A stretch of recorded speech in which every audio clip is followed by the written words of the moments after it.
Hey there, it's BitB, and welcome out to another BitB stream. Thanks for coming out. It is Saturday, and we are playing a little bit more Ace Attorney Investigations. So, last time we were attempting to try and unravel how the hell one person died, which that tends to be very difficult in this series. But anyways, yeah, it seems like Daddy DeBest seems to be on the chopping block for being the person that ended up being the culprit. But we need to be able to prove that. How do we do that? I don't know. Just axe off every other person until eventually he's the only one remaining. But I'm curious to see how this ends up.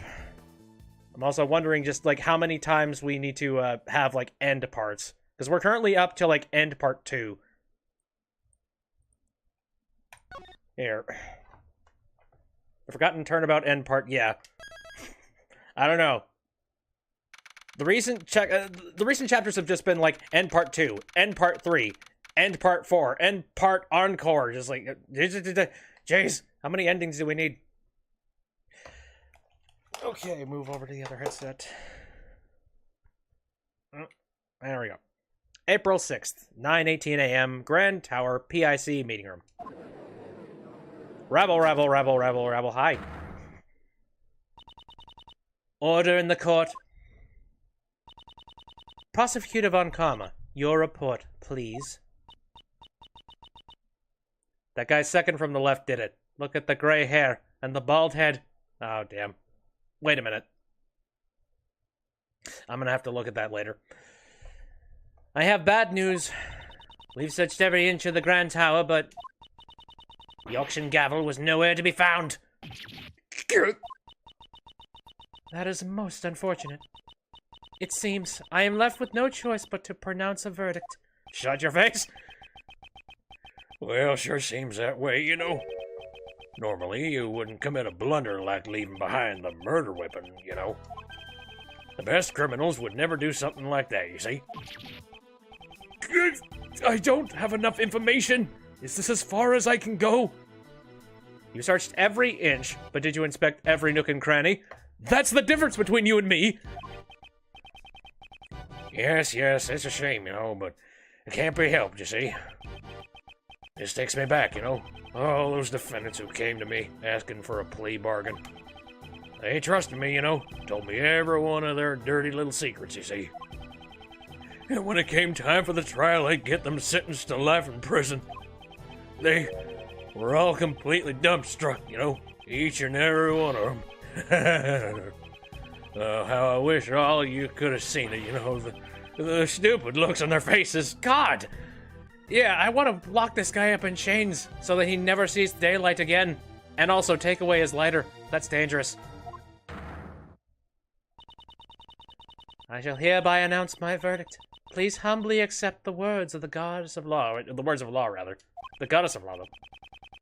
There's nothing more I can do. With this, both Kay and I are...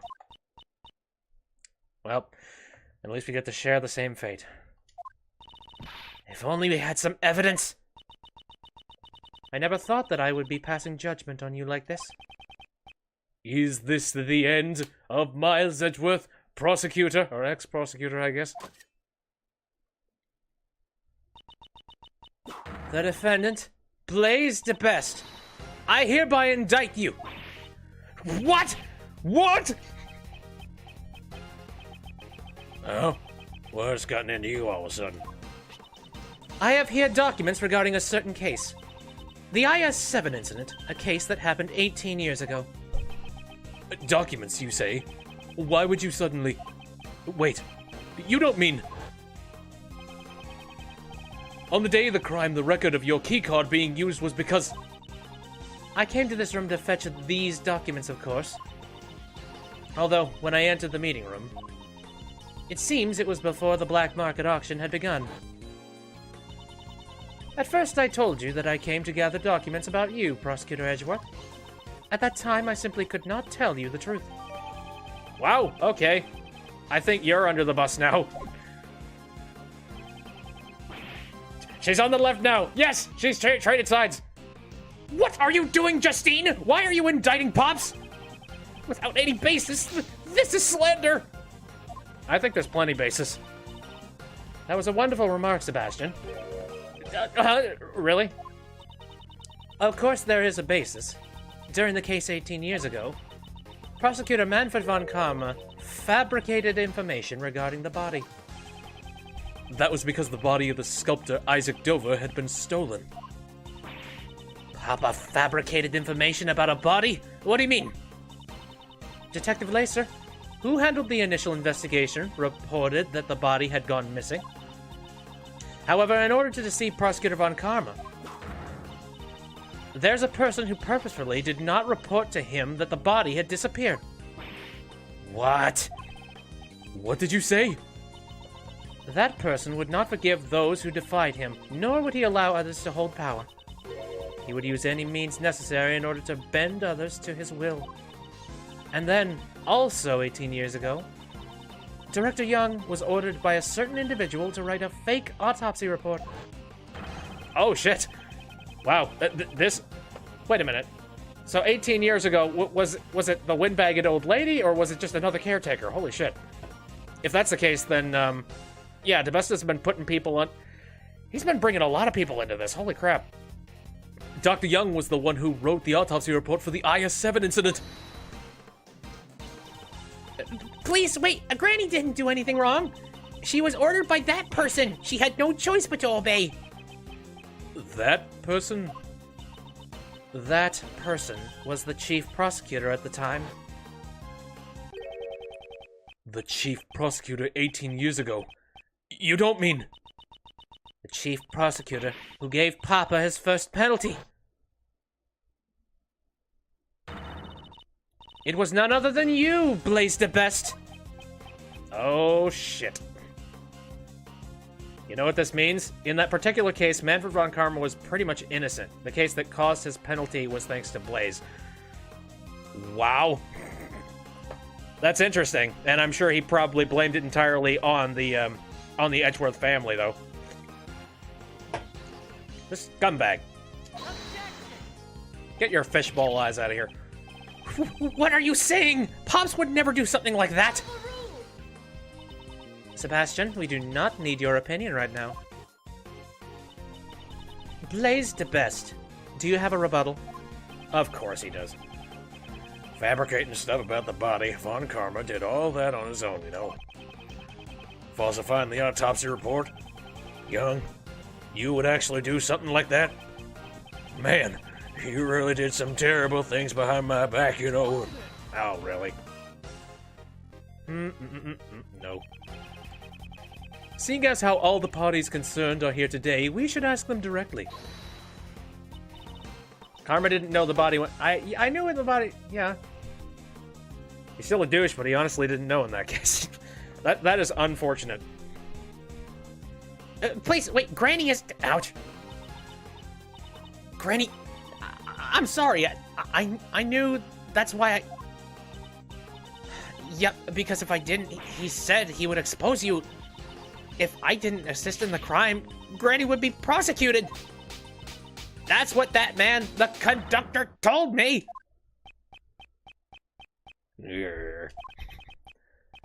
So Miss Jensen was being threatened.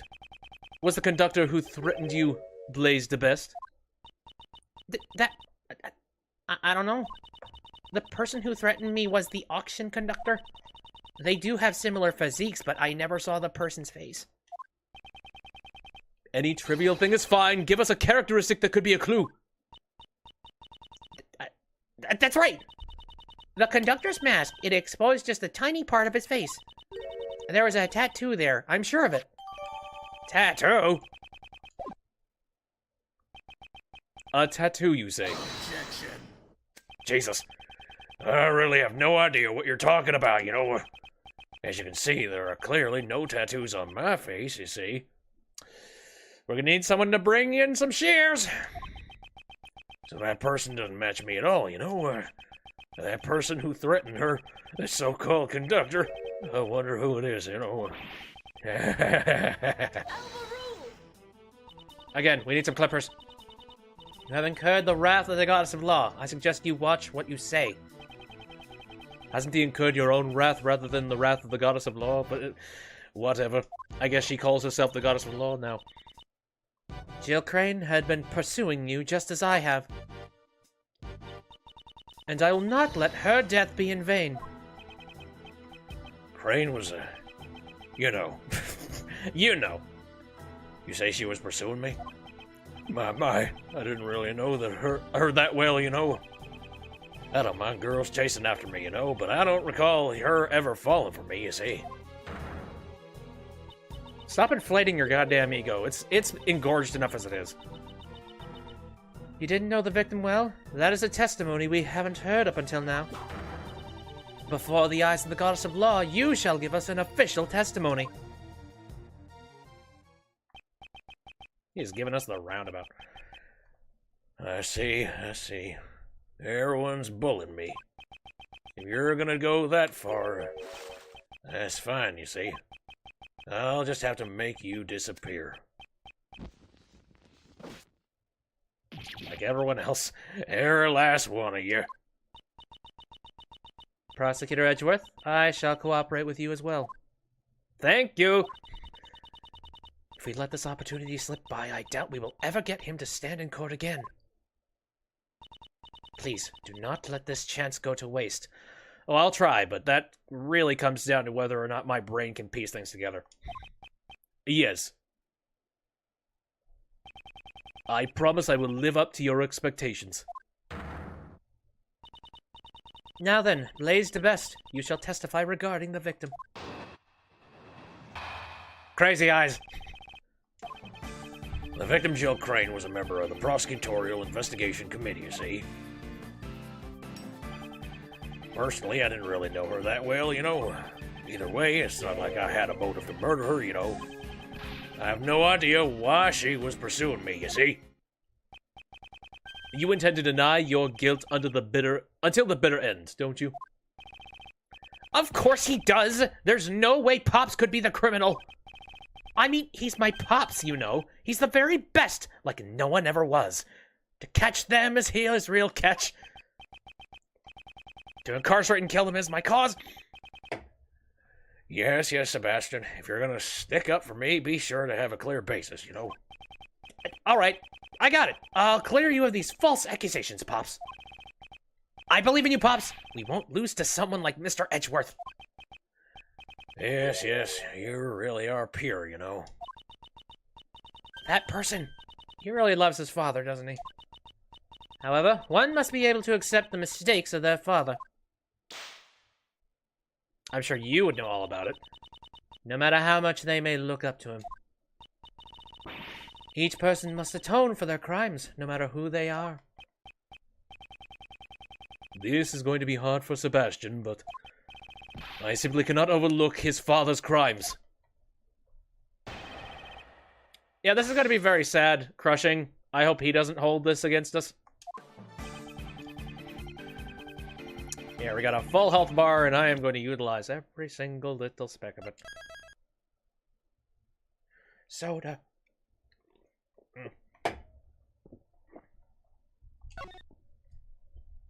I think there's like one more chapter after this, so I wonder what the heck's supposed to happen at this stage. Now that like all the base villains are here. Maybe we're gonna have a runner. Because I think there's 5 chapters in total, and I think we're on chapter 4, right? The victim, Jill Crane, was a member of the Prosecutorial Investigation. If she was a member of the PIC, then you should have been familiar with her. Well, I knew her face, but that's about it, you know. It's not like we met each other on a regular basis, you see. Personally, I didn't really know her that well, you know. So you're saying you weren't very familiar with the victim? That's right, I didn't even know about the burn mark on Crane's head, you see. Hand, rather. You didn't know about the burn mark? Well, you see, even if I had gotten close to her, she would have disappeared soon. It's a pain to remember someone, you know, when they're just gonna disappear, you see. In other words, anyone who defies him disappears. I would like you to add your statement about the victim's burn to your testimony. I only just learned she had a burn mark on her hand, you see. So you're saying that you didn't know about the victim's burn? Is that really the truth?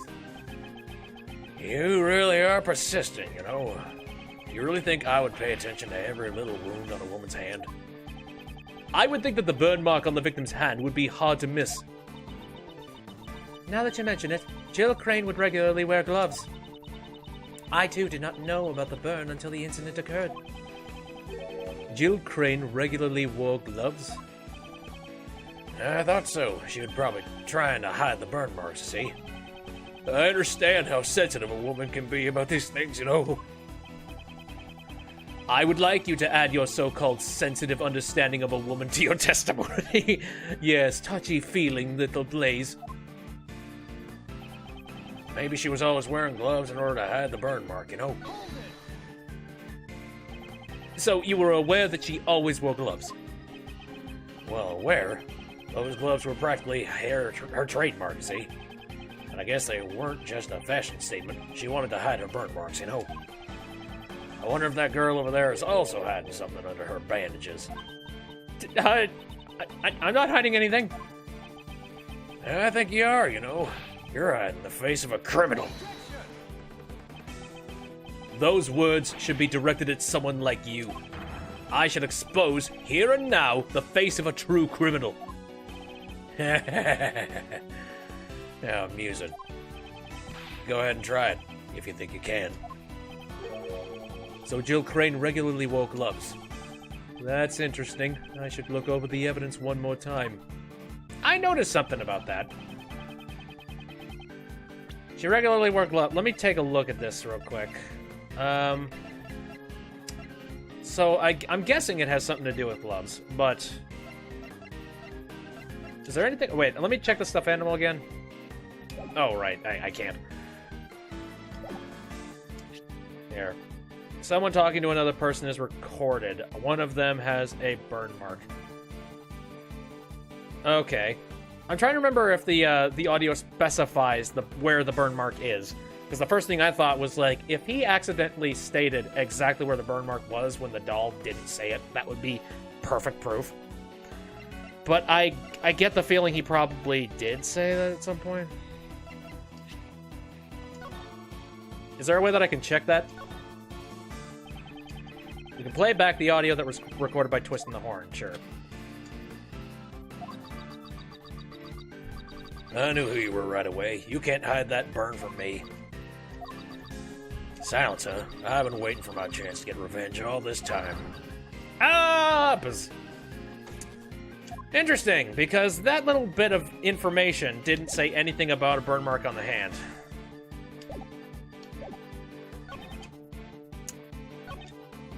I only just learned that she had a burn... Okay, wait a minute. So, I'm trying to remember if anybody directly said anything about the burn mark on the hand. I feel like this might be fluff, and this might be the actual real one. Nope, okay, that was wrong. Blaze the Best, take a look at this piece of evidence and tell me what you think. What do I think? Absolutely nothing at all. Right, Sebastian? Yeah, Pops, that has nothing to do with your testimony just now. Oh, you don't know. You, even Sebastian?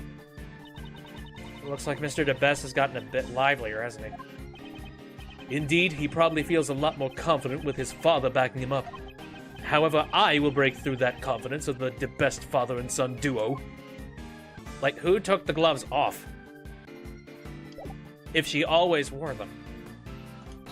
Fucking hell, alright. Just a reminder that the masks had voice changers. Does that factor into this statement? It could be old bag. No. Got it. I think I had the right idea where I was going.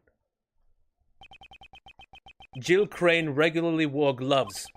If that is true, then it creates a huge contradiction. Huge contradiction, you say? I would like you to listen to the voices recorded on this stuffed animal one more time.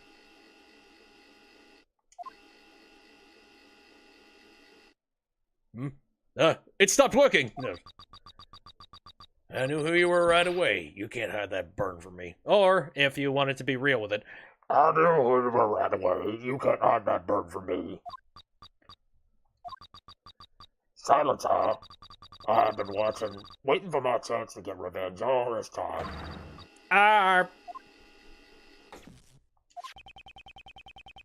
We were under the impression that this was the moment when the victim was murdered. I knew who you were right away. You can't hide that burn from me. We thought that the statement was said by the culprit. Isn't that fine? What's the problem, There's a huge problem with that. If the victim had been wearing gloves from the start, it would have been impossible to see the burn of her hand. Oh, okay. Oh, and that's why the voice changer thing is important. Oh, Sly. Gloves come off very easily, She could have taken them off during the auction. That's a... Hold it. That's not true. Miss Crane had been wearing her gloves when I took her place. She must have been wearing them before she was murdered. What are you saying? You don't understand the position you're in. I'm not scared anymore. I have Granny here with me. She's not gonna protect you. Blaze, your day of reckoning has finally come. Somehow, it seems like you all want to disappear. Oh, dear. Permanently. The only one who'll be disappearing here is you, Blaze the Best. Hey! How dare you say that to Pops? Does it really matter if the burn mark was visible or not? It certainly does matter. If the burn mark was visible, then we'd have a complete turnabout of the situation. What are you saying? If the victim's burn mark wasn't visible, what exactly does that tell you? The culprit also has a burn mark. The victim didn't have a burn mark. There weren't any burn... it's the culprit. You sad simpleton. Go back to your Saturday morning cartoons. Sebastian, turn your way of thinking around. If the victim was wearing gloves, then her burn mark could not have been seen. In that case, whose burn mark was seen? Someone else's burn mark? Precisely. The culprit must have had a burn mark as well. In other words, I knew who you were right away. You can't hide that burn from me. The person who said this was not the culprit, but the victim. What? Objection. Sebastian, could you please step aside? It's worth all your reasoning up until now was just a figment of your imagination, The culprit had a burn mark? Where was he, If you can't answer that, then your logic doesn't hold up, Where was the culprit's burn mark? I wonder where the burn mark could have been. During the auction, wasn't everyone wearing a disguise? Indeed. During the auction, everyone should have been dressed in a particular way. If the burn mark was still visible under those conditions, then... Now, why don't you show us? Where was the culprit's burn? You'll have to show me the proof, you see.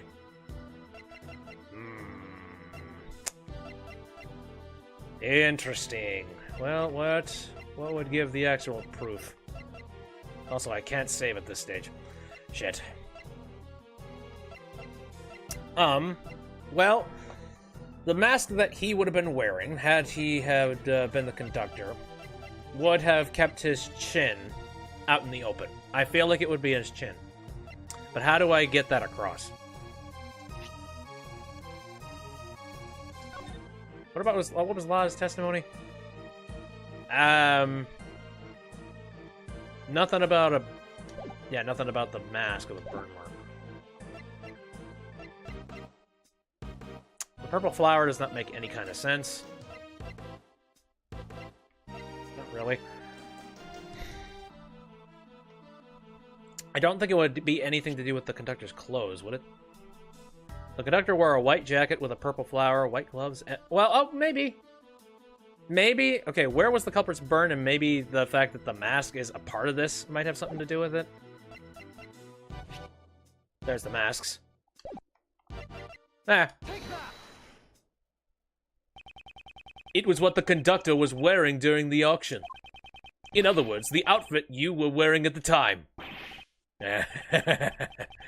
What can you figure out from the clothes alone?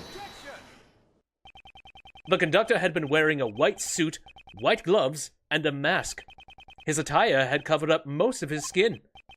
However, according to Miss Jensen's testimony, the conductor's mask exposed a small part of his face. In addition, while she thought there had been a tattoo there, it's possible that she simply mistook the burn mark for a tattoo there. A burn mark on his face? That's all very scintillating, but I'm afraid you're getting excited over nothing, you know? None of the PIC members have any burn marks on their faces, you see. Naturally, that includes me as well, you know? Hi, Pops? But, Sebastian, could you please be quiet? If you're an idiot, then act like one, you know? I think he knows exactly what's going on here. Normally, Sebastian is a nuisance to everyone around him, but this time I owe him my gratitude. That reaction from Blaze's own son reveals the truth more clearly than anything else. Thanks to him, I am confident that my reasoning is correct. I know who that unidentified piece of evidence belongs to. I wonder what's wrong with that prosecutor. Usually Sebastian is slower to arrive at the truth than anyone else. However, this time he has probably figured it out. His own father is a criminal. since he knows the truth, he's in pain, isn't he? If he didn't know the truth, he could have remained blissful in his ignorance. Okay, we are here in order to pursue the truth. It doesn't matter what path my reasoning takes. The important thing is to arrive at the truth. Once before, when I lost faith in my reasoning, you said that to me and showed me the way. This time I shall show you the truth. You are innocent. I also want to know the truth. Mr. Edgeworth, please tell me. Yes, that's the spirit. That's impossible, you know. For all you. I mean, just where could I possibly have a burn mark? It's nowhere to be found, you see. There's no evidence to prove that I'm the culprit, you know. That's right. There's no contradiction at all. There's no way there can be a contradiction. Not for my pops. Sebastian, I understand why you don't want to admit it.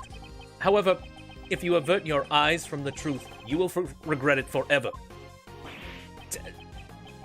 Pops, what should I do?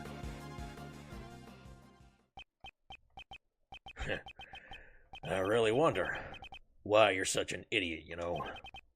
Sebastian, if you really want to save me, you'll have to try a little bit harder, you see. Gotta use your head, you know. Honestly, you really are a useless idiot. Why do you continue to follow him as a father figure? Holy shit, that is abusive as hell. Somebody take that kid away from him. He's probably 18 at this point, but you know what I mean. Actually, come to think of it, do I have profiles? 17, close enough. But I tried real hard. I tried my best, Pops.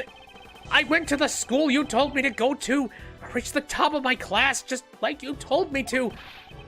Just look at this jacket. Only someone who graduates at the top of his class gets to wear it. I did everything you told me to do. That's how I got to be the best at the academy. I even won all those awards just so I could be like you, Pops.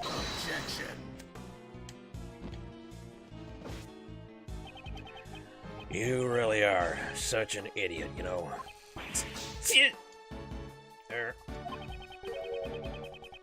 You know those gold stars you got on your tests? I made the teachers give them to you. Every speech and debate contest, all the judges were my friends. You know, Sebastian, if you weren't even able to notice something like that, you're really not worthy of being called my son, don't you think? Oh, he's gonna cry. Yep, what? Goodbye. Even my son's disappeared. Oh, my, it's enough to make me cry, you know. You cry at everything, you bastard. He was trying his best for me, and yet he was totally useless, you know. You are truly a despicable person. As the chairman of the PIC, and as a father. Even I feel sorry for that foolish prosecutor. Poor Mr. Prosecutor. Blaze the best. You. Just what do you think of your own son? He's just a useless pawn, you see. Whoa, now, maybe you should look in the mirror before you criticize me, you know? I mean, even you. You also used Sebastian to get close to me, didn't you? I cannot deny that. However, he is not a mere pawn. He always tries to do his very best, even if the results aren't up to par. I've seen just how hard he tries, and yet you refuse to even acknowledge it. That kid's no good, you see. No matter what he does or is told to do. Prosecutor Edgeworth, I shall leave this offering to the goddess of law to you. Deliver her divine judgment against Blaze the Best. Yes, that was my intention from the beginning. If there was a burn mark on the conductor's face, then Blaze the Best must be hiding it. What was he wearing during the auction? That is the key to revealing the truth.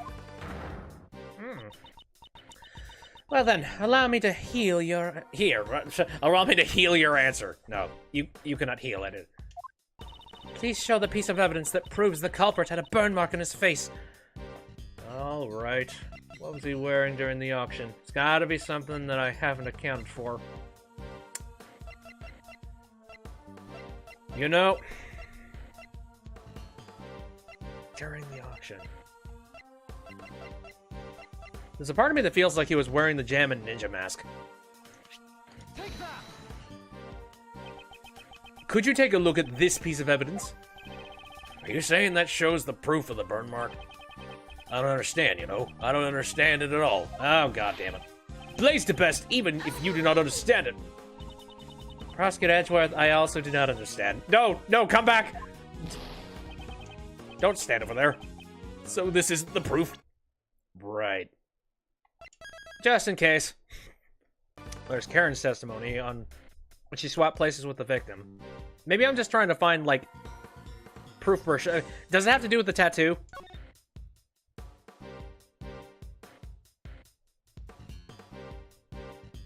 Wait a fuck nugget. Wait a minute. Something just popped into my head. And it's very silly. The conductor prepared wigs so that Jill Crane could be impersonated. For some reason, there was both a straight wig and a wavy wig, but since Miss Crane's hair is straight, the wavy wig was left unused.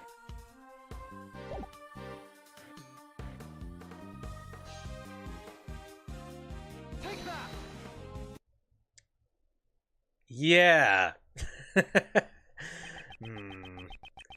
If you would recall Miss Jetson's testimony, there's still one point that remains unexplained. 2 types of wigs had been prepared, one of which was left unused. Do you mean the wavy wig? What are you talking about? It was something Miss Jensen found when she switched places with the victim. What does something like that have to do with the burn? Inside the costume trunk, Miss Jensen witnessed 2 wigs. One of them had been used by Miss Jensen to make her look like the victim. Now then, just what was the other wig used for? It doesn't seem like it was a spare wig. There's no need to overthink it. Just compare the attire of the true culprit, the conductor, with that of Blaze the Best. Don't stare at me like that. Don't you think there's just one spot where there's a huge contradiction? Specifically, around his face? So that's not a wig at all. Indeed, it was no wig. Blaze the Best, it was your fake beard!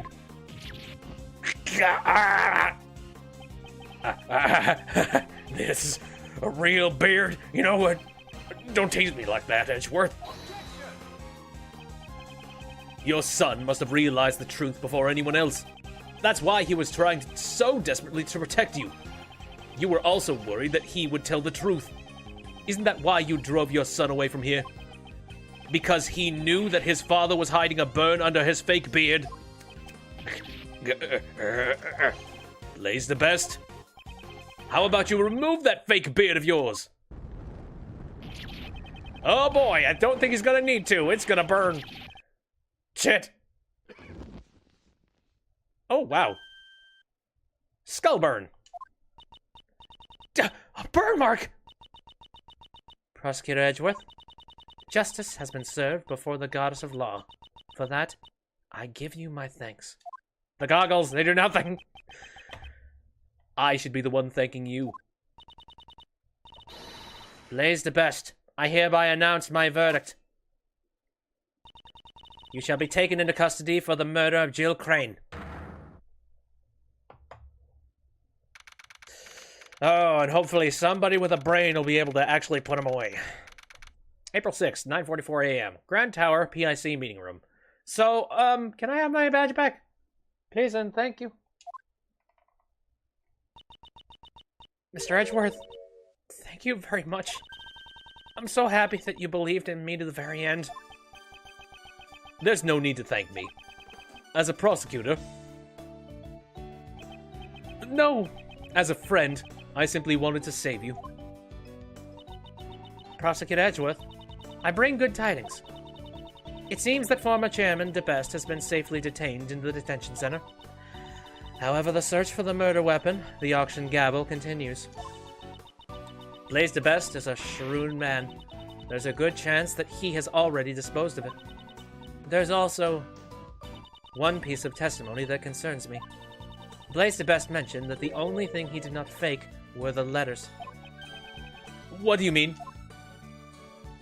I see. First, he found this letter in Jill Crane's clothes. Then he also found this letter on Kay, which was unconscious in the storeroom. Who was unconscious in the storeroom? The contents of the letter seemed to suggest that the two had been corresponding with each other. Oh boy, Kay, you really need to get your memories back, like, right now. Which is why Blaze DeBest assumed that the two were working together. Ridiculous. That can't be right. After reading the two letters, he decided to pin the crime on Kay Faraday. In order to cast suspicion on her, he planted one of the letters in a noticeable spot.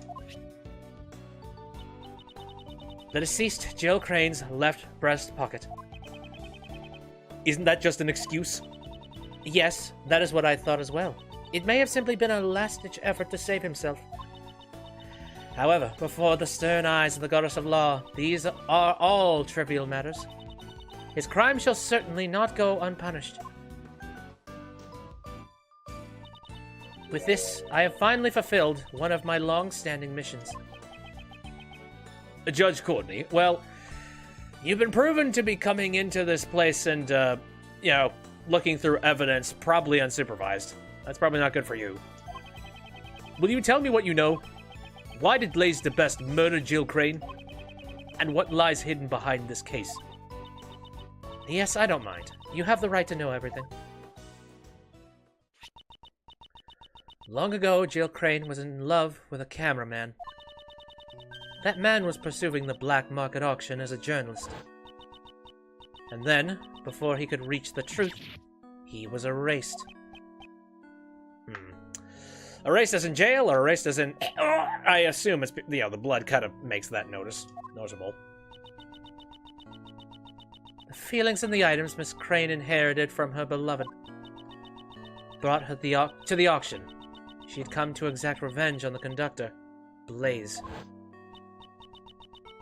Although in the end, she was the one who was murdered instead. I see. So that's what happened. So I guess we can rule out the PIC being the entirety of the auction. That was the first thing that I sort of thought. It's like, are all of you douchebags a part of this?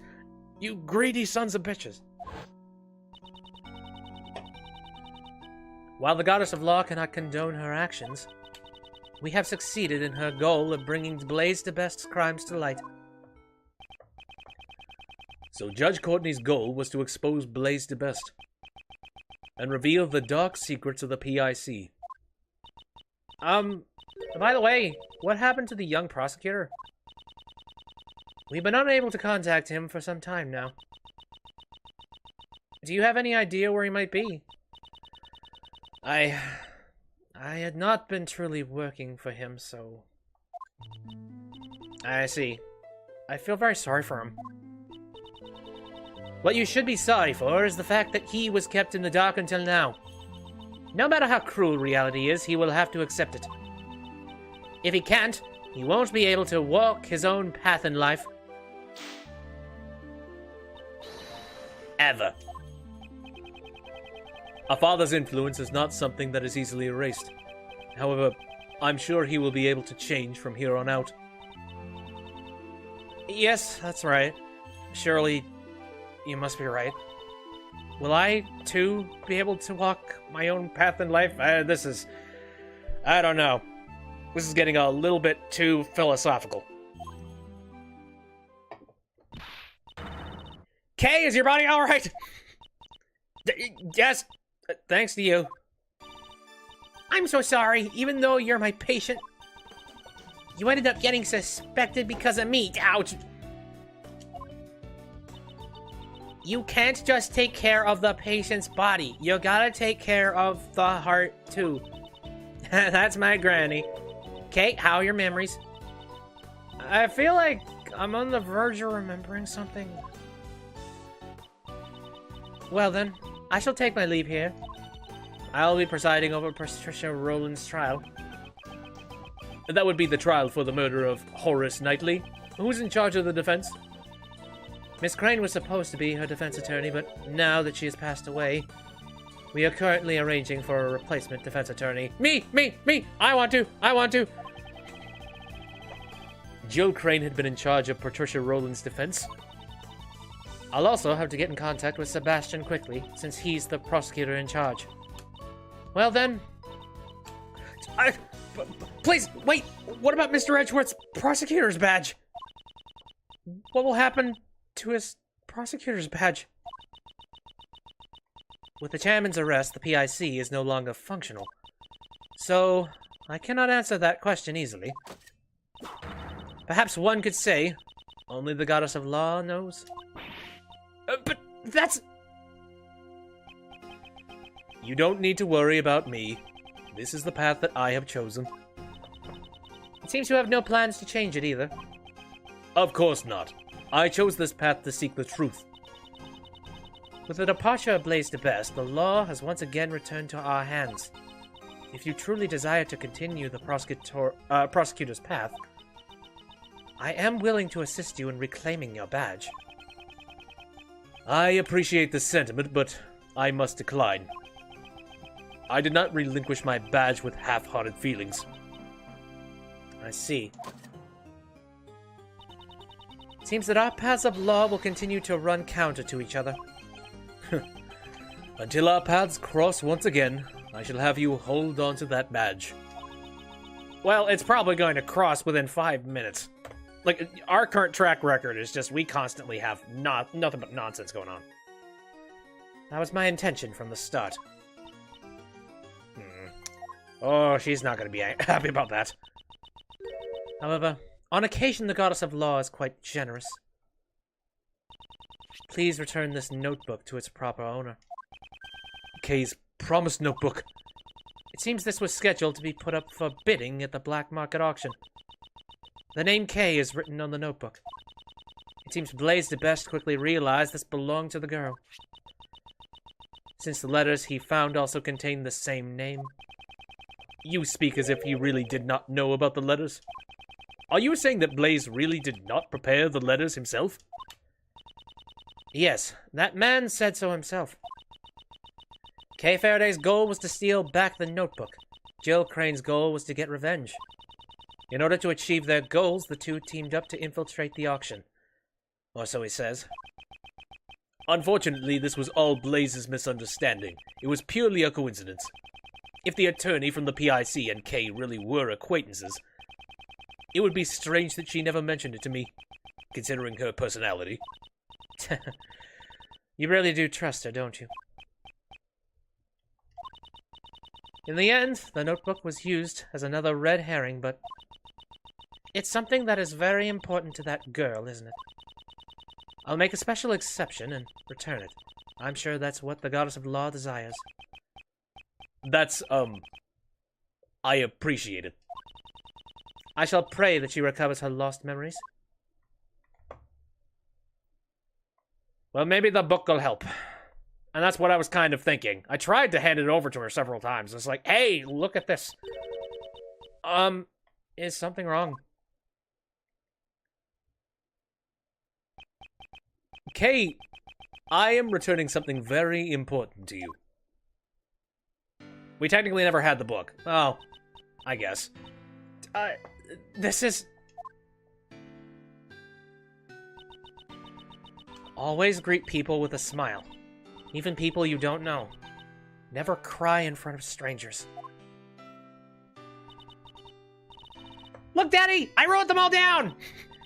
Yep, I'll be sure to follow all our promises and become a hero, just like you, Daddy. That's right. There was one more I forgot to write down the most important promise. Promise number 5.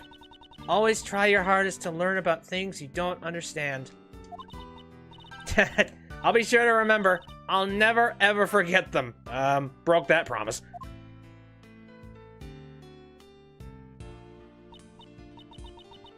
Always try your hardest to learn things you don't understand. That's right. I am. I am the great thief who steals the truth, Kay Faraday. I'm the second Yatagarasu and Mr. Edgeworth's assistant. Kay, you remember? It's kind of embarrassing, though. Thank you so much. It's all thanks to you, Mr. Edgeworth. Even when I lost my memories, you were still always trying to save me, right? It seems you're back to normal. Wow, Kay, you've gotten better. Your health comes first. Now you can relax. What? Just make sure you don't run off and lose all your memories again. Miss Jensen, Dr. Young. Thanks for worrying about me. Hey, if you're feeling all better, how about changing back into your own clothes? I washed your clothes for you, Kay, so they're nice and clean. These clothes, wasn't Detective Gumshoe holding on to them? He said forensics was done with them, so he gave them back to me. Have they revealed the results of the analysis yet? To be honest, I actually didn't think to ask about that. And now, more importantly, let's hurry up and get you changed, Kay. Maybe not in public. There's literally a bathroom down the hall. Still, isn't it better if we do not remove her bandages? Oh, she should be fine now. Kay just bumped her head. She didn't really have any other major injuries. Then why was she so heavily bandaged? Better safe than sorry. A pound of prevention is worth an ounce of cure. That's my motto. What a troublesome motto. Come on, Kay. Let's get you dressed up over there. She just, takes off all the bandages and the giant goose egg. Now, this is definitely what a great thief should look like. A smile certainly suits you best. In the past, and now as well. Miss Von Karma, thanks for coming too. I only came because Scruffy asked me to. Scruffy, he always wanted to see your energetic self again. Where is he? Gummy? What happened to Gummy? Who knows? Maybe he was disgusted with the man who willingly threw away his prosecutor's badge. Detective Gumshoe. I must be going soon. I'll be taking these ladies in for questioning. Yeah, very suspicious people. What's gonna happen to the two of them? One aided in the murder of an attorney. The other forged an autopsy report 18 years ago. Those crimes definitely won't disappear. Of course, I will mention in court that they were being blackmailed by Blaze. We'll be just fine. As long as Granny's by my side, we're invincible. Yeah, right. Well then, take care. No, so much jail. I want every single ounce of jail. Although I don't know how Granny would do in jail. Now then, Kay, Sorry to ask so soon right after you regaining your memories, but I have some questions. Sure, ask me anything you want. What were you doing on the day you lost your memories? On that day, I was asked to come to Gourd Lake. I don't know who called me there, though. As I was watching the moon at Gourd Lake, a person in a red raincoat approached me. All of a sudden, he used some kind of drug to knock me out. What? What is she saying? The place where Kay saw the moon was at Gourd Lake? When I woke up, it seems I somehow ended up on the roof of the Grand Tower. My mind was still in a daze, so I stumbled around for a bit. That's when I found the person in the red raincoat collapsed. I was startled, and when I stepped back in panic, I fell from a high place and got knocked out cold. Again. And when I woke up, all my memories were gone. The person in the red raincoat. Who exactly was that person? Oh, yeah, I was certain that I saw them walking in mid-air. Somehow this is all starting to make my head hurt. Boy, you and us both. Try not to get a blood clot in your brain, because that's just going to cause a whole mess of other trouble. Please calm down. You're just a little confused because you've only recently gotten your memories back. Most likely, this is the main cause of your confused memories. You fell in a hole. Your memories of 2 places. Your name on the notebook. Oh. Most likely, this is the main cause of your confused memories. You fell in a hole. I mean, yes. But clearly, this is memories of 2 different places that are blending together at once, so... This is probably the main cause of your confused memories. You saw the moon at both the Gourd Lake Park and the Grand Tower rooftop, which led you to confuse the 2 places. But aren't they totally different places? Even if I was in a daze, do you really think I'd get them confused? Most likely there was something at the Grand Tower which led you to your confusion. Well, the stand definitely, because there were 2 stands. Right? I think that was it. The Grand Tower rooftop and Gourd Lake have 2 points in common.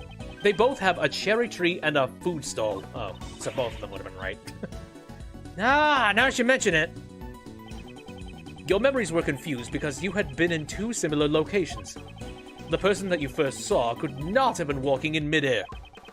They were simply walking on the ground at Gourd Lake Park. You must have gotten that scene confused with the Grand Tower rooftop. So that's what happened. How dare they steal the memories of a great thief? They'll pay for this. Nevertheless, I wonder who the person that assaulted Kay was. The person in the red raincoat who appeared at Gourd Lake. Hello? Fire! What? What's that noise? Sounds like it's coming from the storeroom. Mr. Edgeworth, let's go check it out. We're just gonna break into the storeroom. What's this? My shutterbug sense is tingling. Smell me another scoop. You're still here. I mean, we're story magnets. April 6th, 9:53 a.m., Grand Tower, 51st floor storeroom. Hello? The radio thing. Mr. Edgeworth, this walkie-talkie thing here is what's beeping. This transceiver. Why do I feel like I've seen it somewhere before? Uh-oh. It's still beeping, Mr. Edgeworth. Please, make it stop. Smash it. I'm not particularly familiar with this sort of device. Come on, we have to answer it. Here goes. Hello, Edgeworth speaking. Kay, please don't just answer it on your own. I'm speaking with Mr. Miles Edgeworth, I presume. This voice is... Shelly the Killer! Yes. I congratulate you on resolving the case. However, can you truly say in good conscience that it has been solved? Are you aware of the mastermind who is pulling the strings behind the aircraft? You? Why do you know about the incident? Just normal Dick Killer. No, canonically I make it so that it's just incomprehensible over a speaker for some reason. I saw him plural. Where is it? Right now, we're discussing the mastermind behind this case. I've had an inkling that such a person existed, even before you said anything. After all, there was evidence to suggest that someone had used K to disrupt the investigation. There was? So, who's the mastermind? I'd like to hear your thoughts on it. But you're currently showing the evidence that indicates the existence of a mastermind. Oh shit, me. Okay. Was it the letters? I feel like it was the letters, because that's the one thing that is unaccounted for.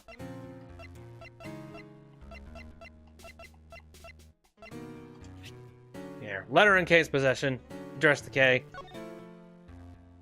I promise you, get it back for you, your most precious memory. I think it'd be the letters. This indicates the existence of a mastermind in this case. I can't say I really understand. Do I just want the answer since it doesn't really matter? No. Well, I've already said the wrong answer, so. I'm not sorry, but I also don't understand. So this wasn't it? Wasn't there anything that was left unexplained among the evidence? I await your answer, Mr. Edgeworth. Would you kindly show me the evidence that indicates the existence of a mastermind? I mean, technically, I'm not getting any penalties for this. A mastermind.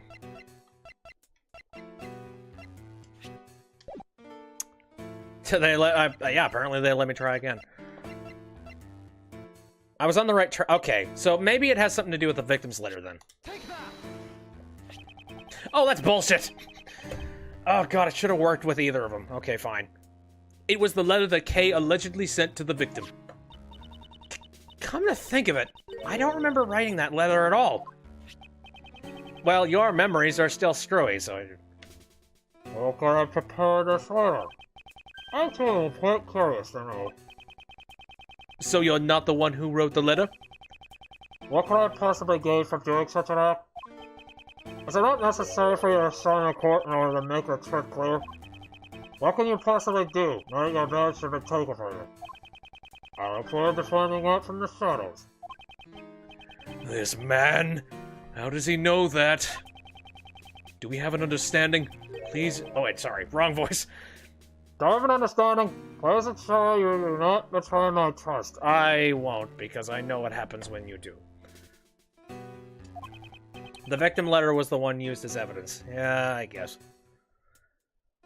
No one. Everything looks good now.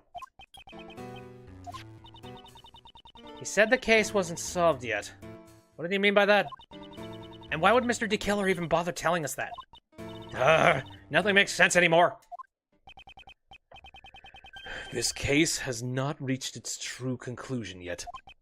However, although I've lost my prosecutor's badge, who I am still has not changed.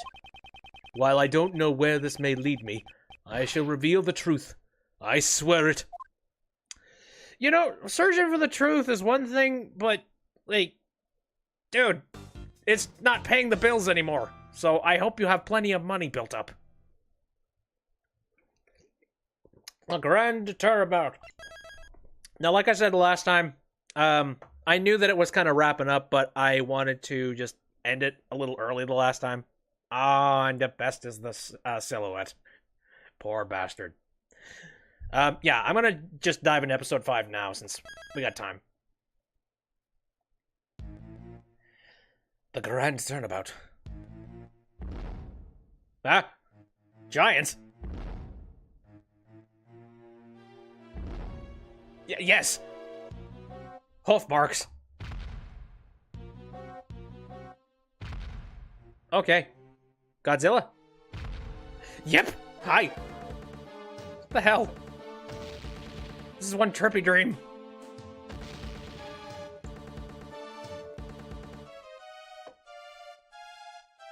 Oh, this? What? Oh, okay, it's a movie. Okay. I was confused for a second there. Okay, yes. Oh, it's sort of like the bowl. I see. Kinda. That was weird. Oh, cool. Taxi. April 6th, 10:02 a.m. outside Grand Tower, Tower Plaza. So, what are y'all gonna do now? I reckon you're through being a prosecutor, right? Yes, that's true, I suppose. I'm no longer a prosecutor. However, You can't stop thinking about what Mr. the Killer said, right? Please get hit by a bus. Jeez. indeed. I congratulate you on resolving the case. However, can you truly say in good conscience that it has been solved? This case isn't over yet. The person in the red hood who kidnapped Kay at Gourd Lake. And this letter from an unknown sender. Someone's schemes are at work behind this case. Must be tough having a case you just solved still nagging at the back of your mind. Well, I got some investigating of my own to be doing, so I'll be off. That's amazing! You've already decided on your next scoop? What are y'all... Wait, what are y'all saying there, Missy? Don't you be underestimating the likes of a lot of hot. I covered a lot of scoops, you know? I always have an extra scoop or two up my sleeves. Someone help. Uh-oh. Yikes, what's that? Oh, hello. What's up, Penny? Somebody, please help! This woman is... What's happened? Somebody's dead! A monster! Really? A monster? It's a scoop! A scoop calling me! And off like a bullet. Please, follow me! It's this way! It hurts. Has something else happened? Again? I don't know. At any rate, we should follow her for now. Yeah. A lot of just sort of crazy runs. April 6th, 10:05 a.m. outside Grand Tower temporary film lot.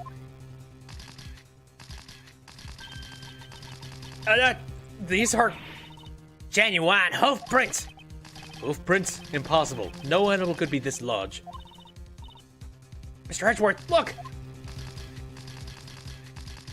Oh my god! Agent Lang! Why is he here? Someone's on the ground! It can't be. Oh boy. International incident. Numero number 1. The president of Zhengfa, Di Hung Huang!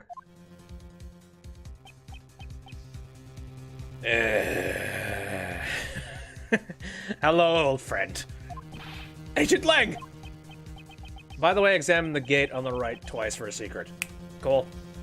Mr. Prosecutor, didn't take you long to get here. What happened? What happened? That's what I'd like to know. It would seem that he's in a considerable amount of shock over the president's death. However, what exactly are these giant footprints? And what could have happened to the president? Lot of bad timing. It's a monster. A monster? Yes, sirree. Look here. Ain't no doubt about it. These are clearly the footprints of a monster, a chupacabra, a demon. On this day, mankind received a grand reminder. We live in fear of the mighty Muzilla. Holy shit. Mighty Mozilla? This here's a scoop. I got myself a scoop. Man trampled to death by monster. I reckon it'll be the top story in tomorrow's paper. No shame. What nonsense. There are no such things as monsters. Wait, it can't be... You know, it just occurred to me, is it a really good thing for the president of Zhengfa to be getting pictures of his dead body and then he's going to be thrown into a tabloid? I mean, I know it's going to happen eventually, but that just seems like, again, there's already an international incident. Let's just layer on 12.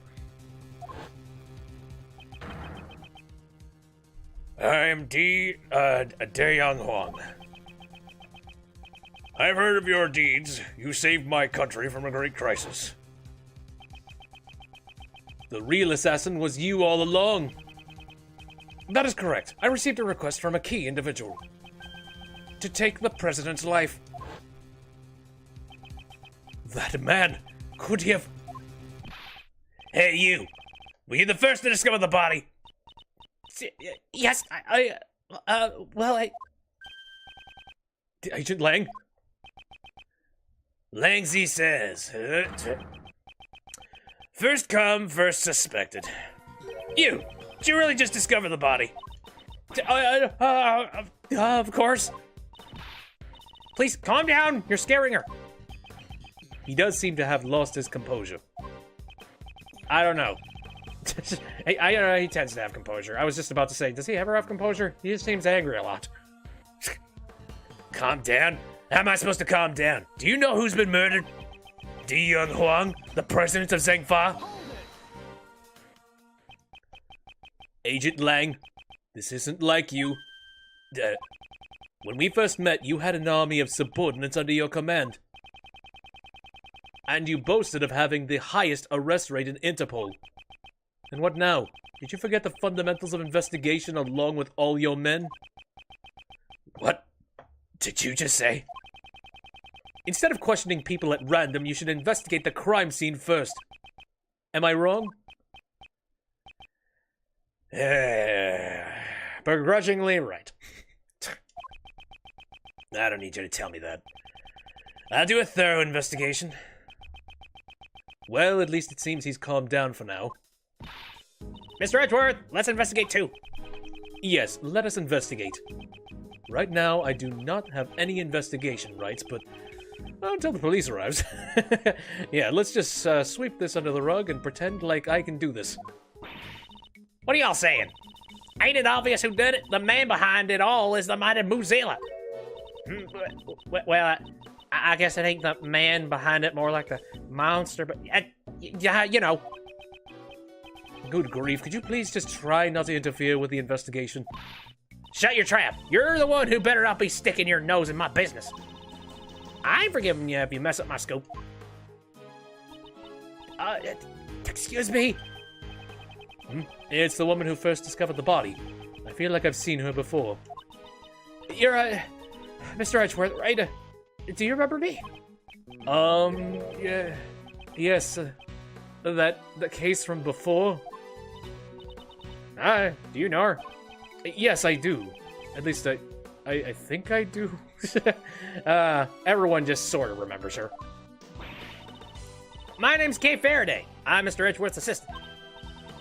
My, you have such a cute assistant. I'm Penny Nichols. I'm an assistant at Global Studios. I'm in charge of the props and sets. It's nice to meet you. That's a joke how no one remembers her. I pointed that out. Yes, that was it. I once handled a case that occurred during the filming of The Steel Samurai. This woman was a member of the show's staff, and she was involved in the incident. I must have met with her on numerous occasions over the course of the case. But, to be honest, I had completely forgotten about her. It's nice to see you again. The fact that you are here must mean that this place is, Yeah, this is sort of an outdoor film lot for the local studios. They're shooting a movie here right now. I was the first to arrive today to set everything up for the filming. But everything seems strange. Those giant footprints and that dead body. Yeah, that's a little bit strange. Also, she is overworked, I swear to God. She'd better be getting like a six-figure type of job, just for the sake of coming on the set every single day to like set things up. I see. We shall examine the body. At any rate, could you please contact the police? Yes, right away. Maybe not right away. I mean, I gotta investigate. Don't you just hate it when you go to your job and there's a dead body? Oh, shucks. I'll have to take the time to listen to her story later. First, let's examine the scene. There are many things besides the body that concern me. I'll need to examine every nook and cranny of this place.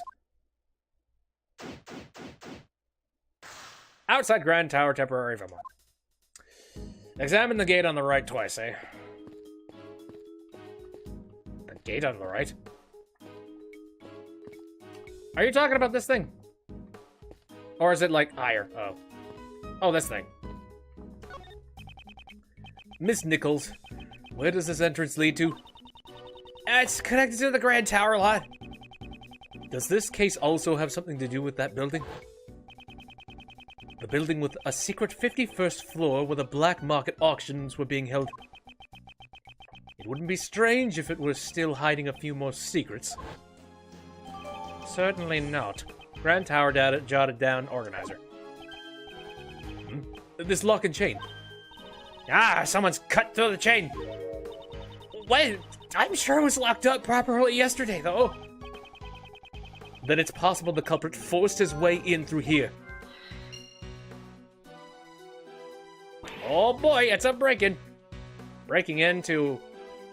Actually, wait. Out of the place, maybe? I don't know why you would break into a movie set. What is it?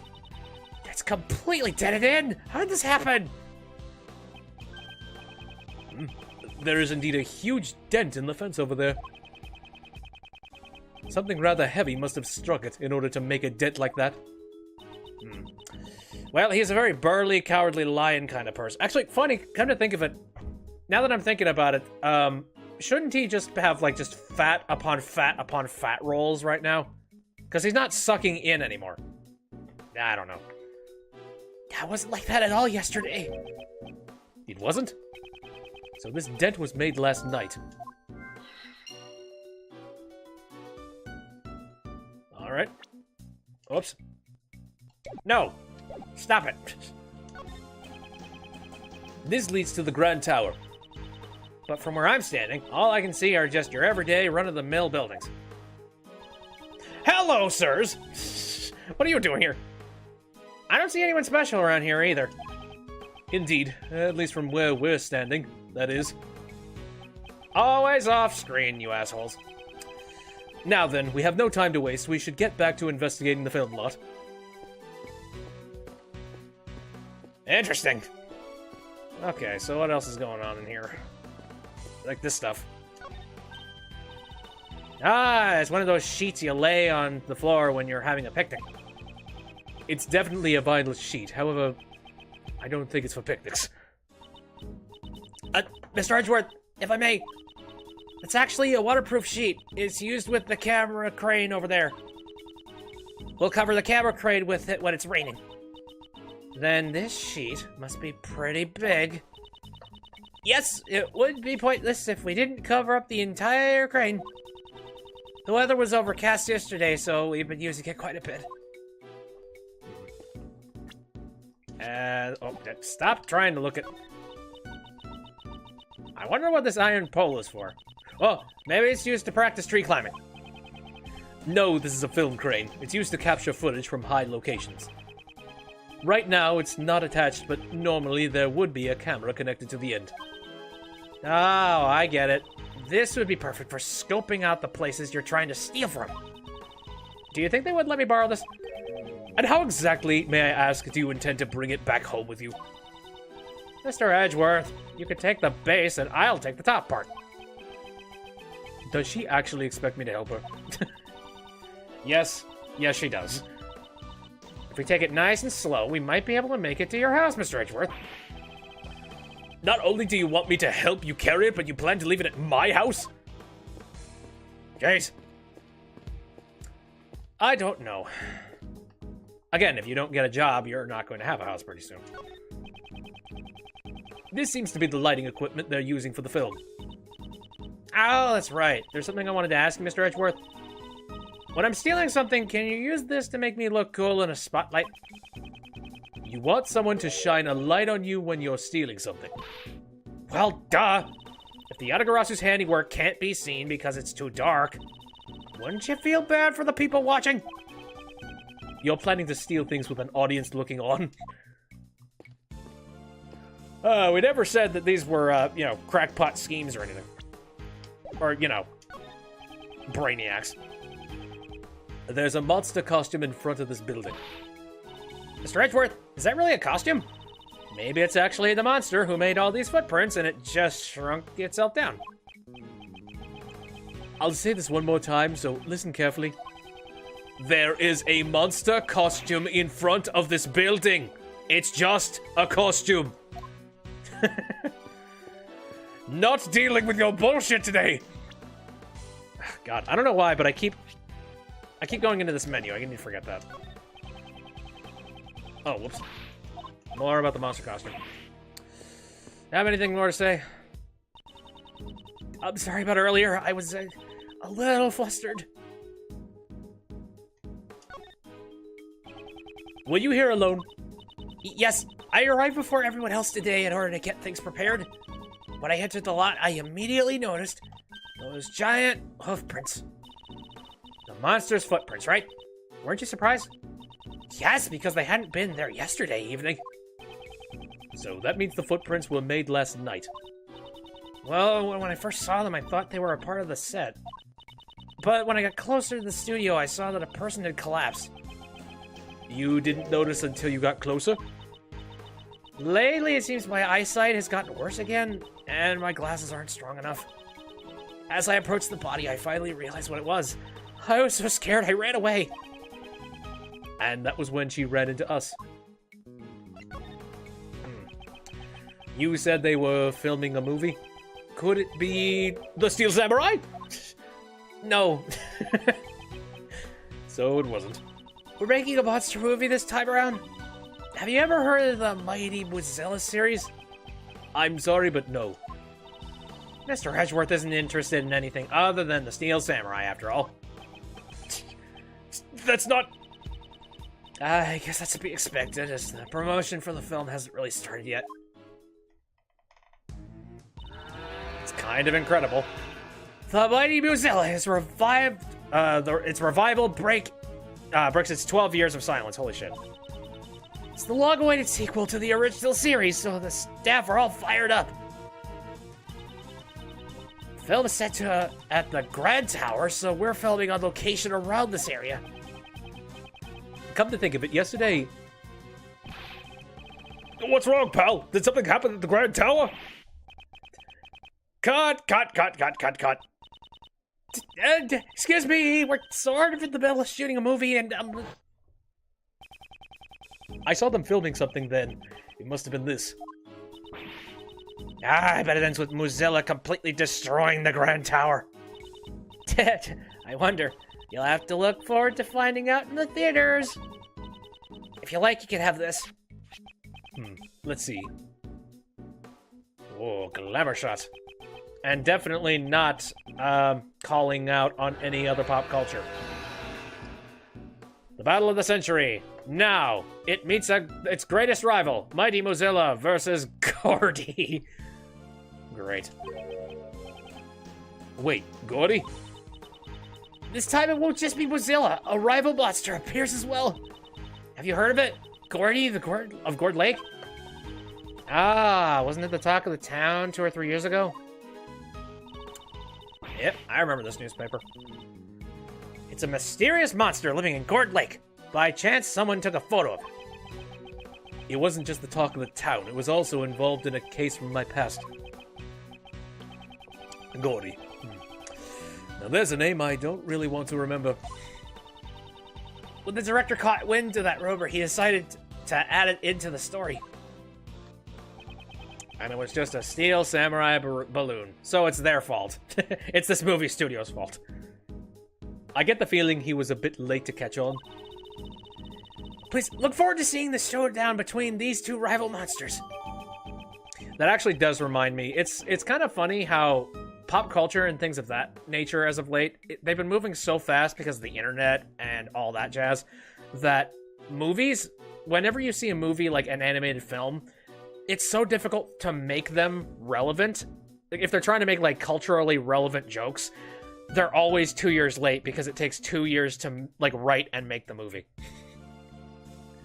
No, it's Larry's fault. He's the one who blew it up in the water. Technically, the movie studio made the Steel Samurai, so I'm gonna pin it on them, just by like the introductory.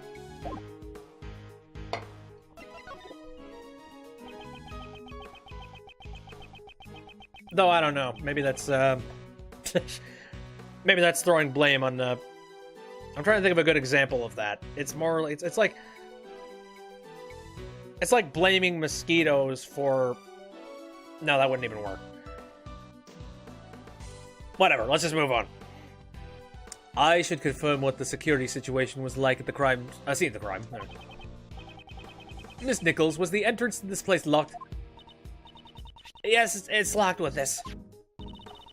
It's one of those types where you have to put in the correct numbers to open it, right?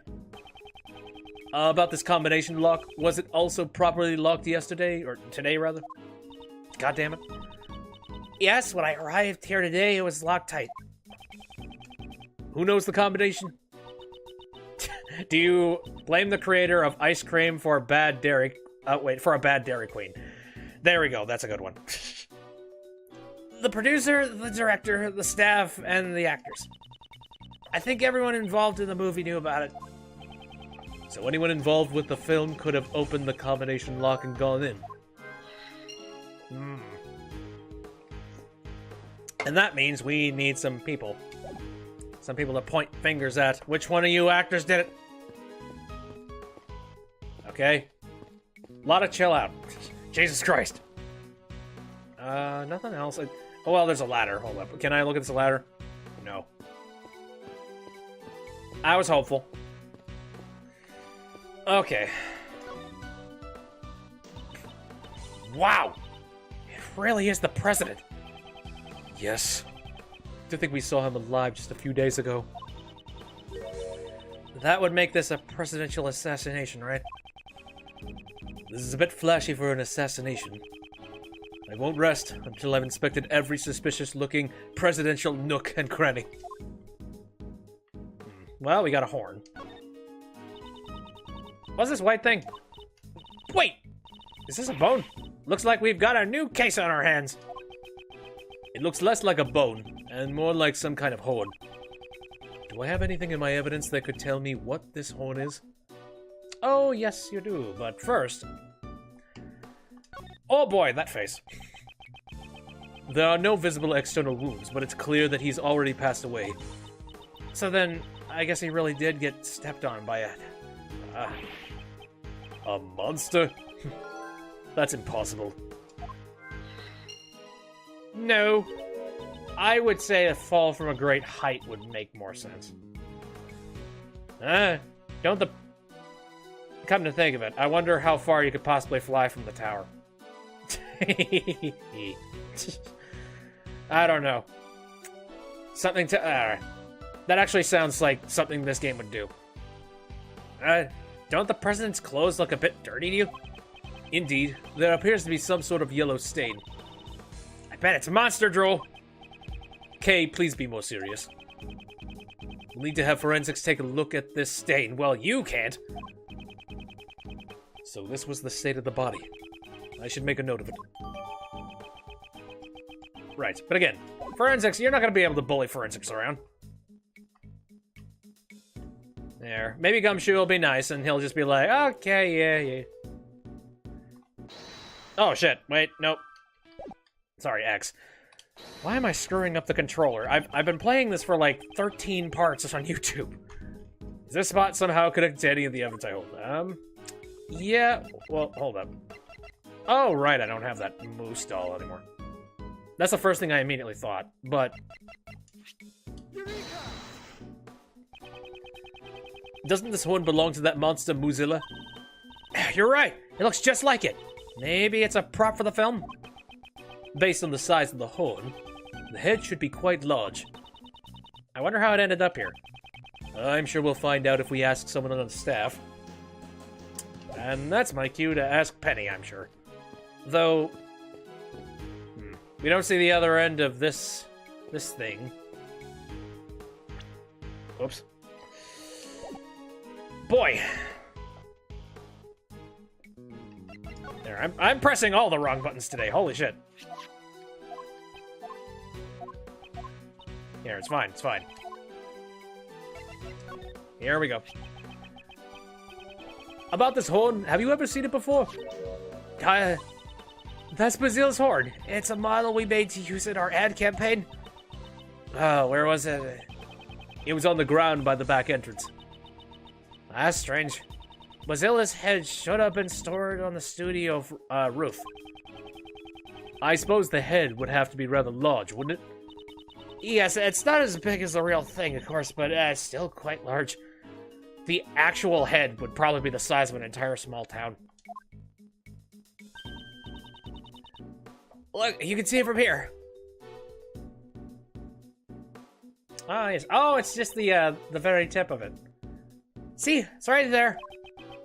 Certainly is large. So maybe the head fell down on him.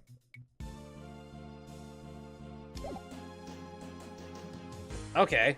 Well, I'd like to go up, please. Oh, never mind. I can't really see anything. I don't want to talk to Lada. I doubt it. I'm just gonna try and use logic.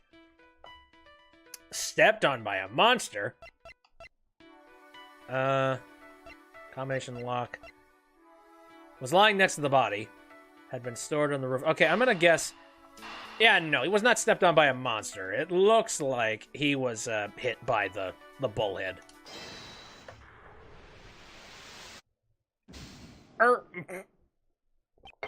Oops.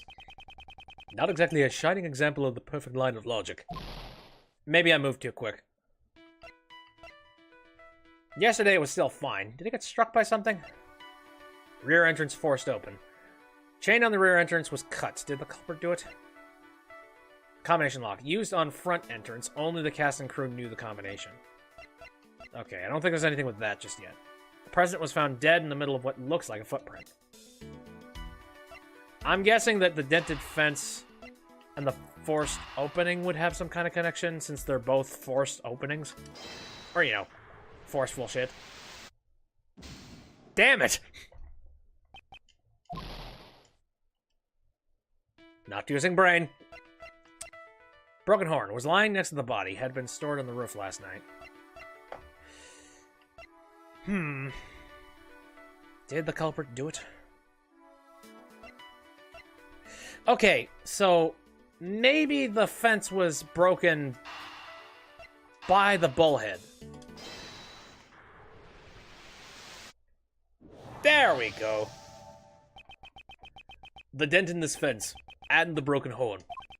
Neither of these things were there yesterday evening. Based on the fact that these two things have changed. Ah! Could Mozilla's head have... Indeed, the head that was on the rooftop may have tumbled down onto the ground. It's a hefty head. This is a new possibility, which would mean that... Yay! So, the monster's head. It may have rolled off the studio roof and tumbled to the ground. Which means that this might have landed on you. There we go. Yeah, I did it out of order. We may have found the missing murder weapon. Really? At the moment, I can only say that it is just a possibility. If the giant monster's head had fallen off from the studio roof... that could definitely be a murder weapon. Miss Nichols, may we investigate the studio roof? The roof... okay, I understand. Go ahead, but the stairs can be a little bit slippery, so please watch your step. Cool. Something tells me that those two probably are not important right now. Maybe we see the roof. Yeah, just of course. Go right ahead. Pretty. So this is... Muzilla. An ugly bastard, aren't he? Somehow this doesn't feel quite right. See? This looks way cooler. And he doesn't have a nose ring either. Oh, I see. You two are familiar with Bazilla. This is Bazilla's original design from 12 years ago. What? Then what's this? That's our take on it from the new movie. We revamped the design to appeal to modern audiences. Revamped? But it looks totally different. And no matter how you look at this one, it's a cow. Well, of course. After all, Mozilla was originally a cow monster. A cow monster? Having a cow, an animal that humans are very familiar with, turned into a monster. allows us to question mankind's relationship with nature. That's the theme of Mozilla. Nah, I just don't get it. Nor do I. Although I do feel like this might, when did this game come out? Did it come out? No, because, Godzilla 2000 is what is immediately sort of popping into my head. That horrible, like, you know, Godzilla movie that came out for the American audiences that made it look sleeker and more evil and that kind of thing. Okay, this game came out in 2011, so way after Godzilla 2000. Okay. I won't rest until I've inspected every suspicious-looking nook and cranny. So we got a lamp. I could probably carry a light stand of this size on my shoulder. Kate, don't tell me you're planning to steal this. Of course not. But if I carried this around with me, I could shine a spotlight on you whenever you shout, "Objection!" Man, that sounds so cool. So, when do we start? Never, please. A few weeks before the 3DS in Japan. Oh, interesting. Cool. Okay. There's a heater here. Do you think the staff uses it to keep themselves warm? It's possible, although it may be spring. It can still get rather chilly at night. Mr. Edgeworth! People are gonna think you're an old geezer if you say stuff like that. Even in the best of times, you tend to see things like an old man. Can't you at least try to be more cheerful and lively when you talk? Do I really seem that unlively? A little bit. What are these? There's a can of paint thinner here. It's probably used for making props. Mr. Edgeworth, doesn't the area around here look kind of burnt? It does. The spread out blue sheet newspaper and the side of this can all look burnt. I wonder if this Mozilla's head can also shoot out flames. Well, this old Mozilla design doesn't really look like it could breathe fire anyway. That's not our main concern, but I'm certainly curious. Alright. We got a broken table. I'm sure this is probably what it was sitting on. Some sort of woman table. Weird. Some sort of wooden stand has fallen over. The area around it seems to be burnt black. Mozilla's head should have been on that stand. But the legs have broken off. Doesn't look like it can be used anymore. The broken legs seem to be badly burnt. I think it's safe to assume that a small fire occurred here. A small fire, huh? Is that what burnt and broke the legs of the stand? When the legs broke, the stand would have tilted. If Mozilla's head was on top of the stand, it would have fallen off. So the head fell down because of the fire. Oh, I think I've read several people's lines wrong here. Yes, and if that's the case, I also have a pretty good idea what caused the fire. There's a flammable can next to the heater. It seems someone is lacking in safety awareness. Oh, no, I'm sorry. I'll make sure this doesn't happen again. But I don't think anyone used the heater yesterday. I see. In that case, I wonder what caused the fire. Interesting. Well, let's look at the thing itself. We made this replica of the original Mozilla's head for promotional purposes. We'll be using it to let people know the film is a sequel to the original series. I guess it would be hard for people to tell that they're the same monster. As we suspected, one of the horns appeared to be broken. So, did the head really crush the president? It's possible. However, there's something I don't quite understand. What's that? Miss Nichols, this head looks rather heavy. How do you transport it? It's made so that it can be taken apart. It's not that hard if you know how to do it. But if you don't know how, it'd be pretty much impossible, I think. Well, yeah, it's not that easy then. Which means it would be difficult for anyone not involved in the film. When taken apart, would it be possible for one person to carry it alone? So definitely, given enough time, even I could do it. Interesting. However, this face is... Mr. Edgeworth, I feel like I've seen this cow somewhere before. Indeed, I was just thinking the exact same thing. Well, yes. That's what I thought that's what it was originally. It was on board the president's plane. And in the storeroom of the black market auction. The president's stuffed toy. So that was a doll of the original Mozilla. Could this really be just a coincidence? I would say yes, but... You know, whatever. Okay, so if we put that together, then that would mean that... I guess the president was a gigantic fan of Mozilla and came out to see stuff about Mozilla. I guess that's the only thing I could possibly think of.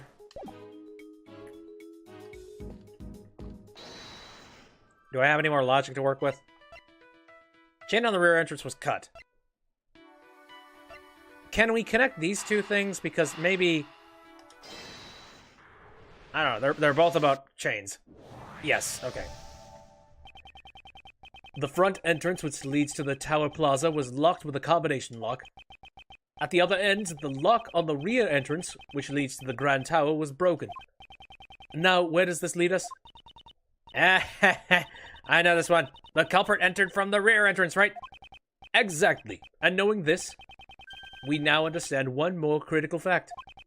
The culprit must be someone who didn't know the number to the unlock the combination lock.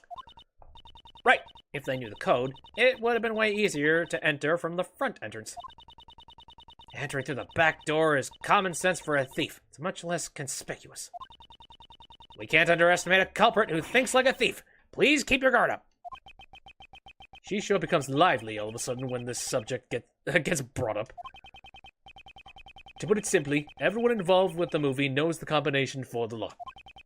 In other words, it's quite likely that the culprit is someone who is not involved with the film. So we're not gonna be looking at all the actors? Damn it. Or maybe we will. Okay. So I've gone and done that. Anything else I should be doing or talking to people about? I've already said all... Okay. Well, I haven't talked to you. What do you want? I'm busy, gal. You best not get in my way. Why are you so obsessed with that monster? Such a thing couldn't possibly exist. What do you say? I ain't letting that pass. Mozilla lives, I'm sure of it. It's the mightiest monster on this side of the Pacific Rim. I don't suppose you have some kind of basis for that? I saw it with my own two eyes. What? You saw it? No way! Yes way, the mighty Mozilla was really here. Last night when I was on the 51st floor of the Grand Tower. You mean when you were snooping around the black market auction? Yeah, that's right. It was right around when I took this here photo.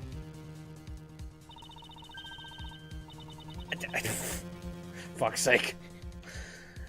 That's the photo of the person in the red hood. This was Jill Crane, right? You see those blinds next to the red hood? Well, the mighty Mozilla was on the other side. But there's nothing in the photo. It's mighty hard to capture something like that from just such a distance, but I seen it in plain as day. Mozilla's giant eye was peering in through those blinds. The monster was peering in. I'm gonna say hogwash and haberdashery. Look at here. Now ain't the time for this. I gotta gather my materials. Y'all are in my way. Now, go on, shoot! How absurd. Mr. Edgeworth, you must be completely dumbfounded right now, aren't you? More than that, sister. Was it that clearly written on my face? Okay, well, now we know that bit of info. For all that helps. Mr. Prosecutor, so we meet again. Indeed, just a few days ago, we met at the detention center. Agent Lang, what brings you here?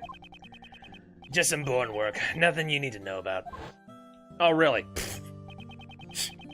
You always pick the worst time to show up. Anyone ever tell you that bad things happen when you're around? Just don't get in the way of my investigation, okay? I must avenge the death of our president.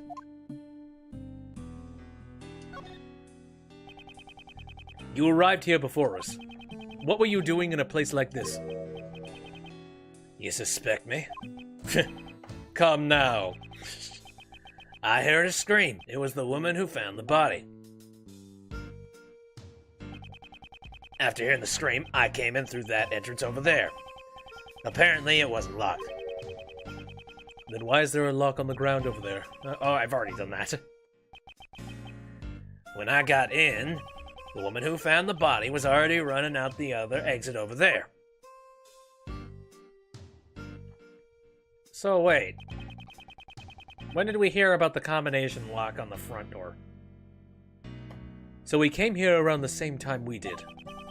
Why were you at the Grand Tower? Well, I had my reasons. You also said something along those lines when we met at the detention center. Maybe he's really a fan of giant monsters and he came to sneak a peek at the Moozilla set.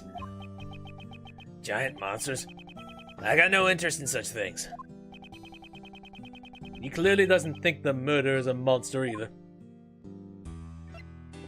Well, now we're going to wax about President Huang. It's regrettable what happened to the president. Yeah. Huang was the pride of Zhengfa, and yet... It seems like you were quite close to the president. Whoa! Holy shit. Who's the dude on the right? Oh, the previous head of the Lang clan. Okay. Oh, his father. Holy shit. What the hell we got? The previous head of the Lang clan, my father, served under President Huang. Protecting the life of the president has long been our clan's greatest duty.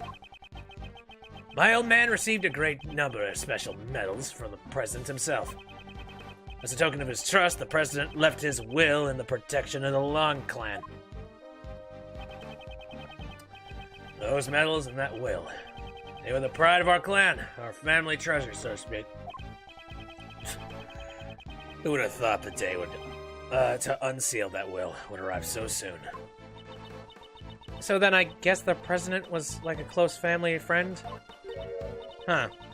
But during the incident at Gourd Lake, why weren't you with the president, Mr. Lang? Well, a lot has changed.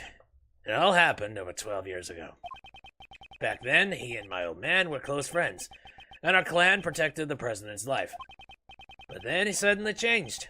It's as if he became an entirely different person. Nowadays, he doesn't even have a shred of faith in the police force of Zhengfa. 12 years ago. I wonder what went on then. Even so, I still respected the man. Zhengfa is a small country, but he carried that nation with his strength. Damn it! Just what were his bodyguards doing? Have you already contacted the embassy? Yeah, of course. I've also informed Zhengfa and my clan as well. It's gotten pretty hectic there, what with the will and all. But it'll be the same here, once the bodyguards show up. If you don't want to see me rip into them, I suggest you get out of here soon. Mr. Prosecutor.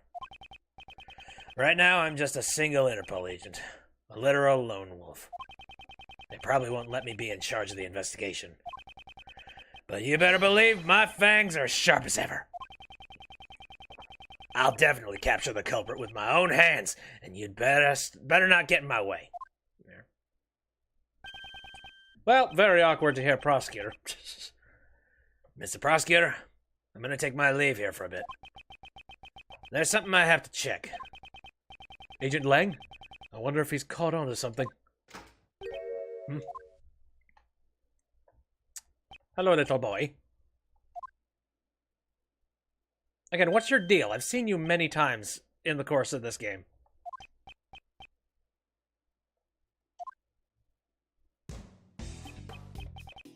Move it. What'd you say? Guess you're just a brat with no manners. And an entire carton of moo juice, sir. Get out of the way. And you're an annoying old man. Quit your yapping already. I'm terribly sorry. Come on, John.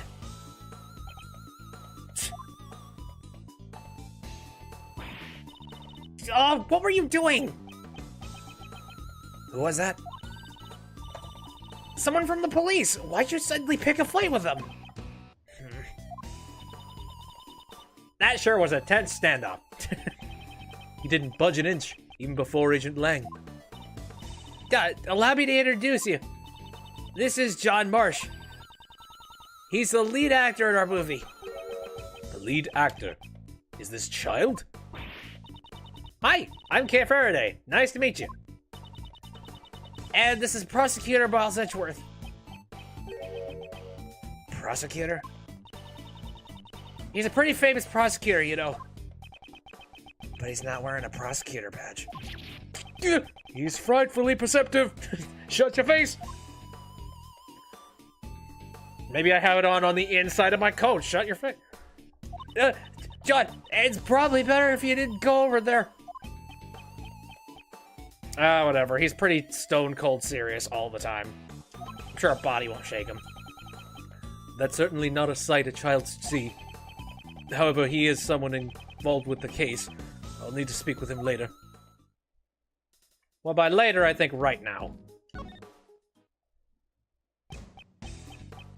Sup? Edgy, moody moo man. John, would you mind if I asked you a few questions? Hey, old man. You really a prosecutor? Yes? Old man. Then first, show me your prosecutor's badge. I don't have my badge with me right now. Then you can't prove you're a prosecutor, old man. This kid is a tough nut to crack, isn't he? Want me to give it a try? Yes, I'm counting on you, Kay.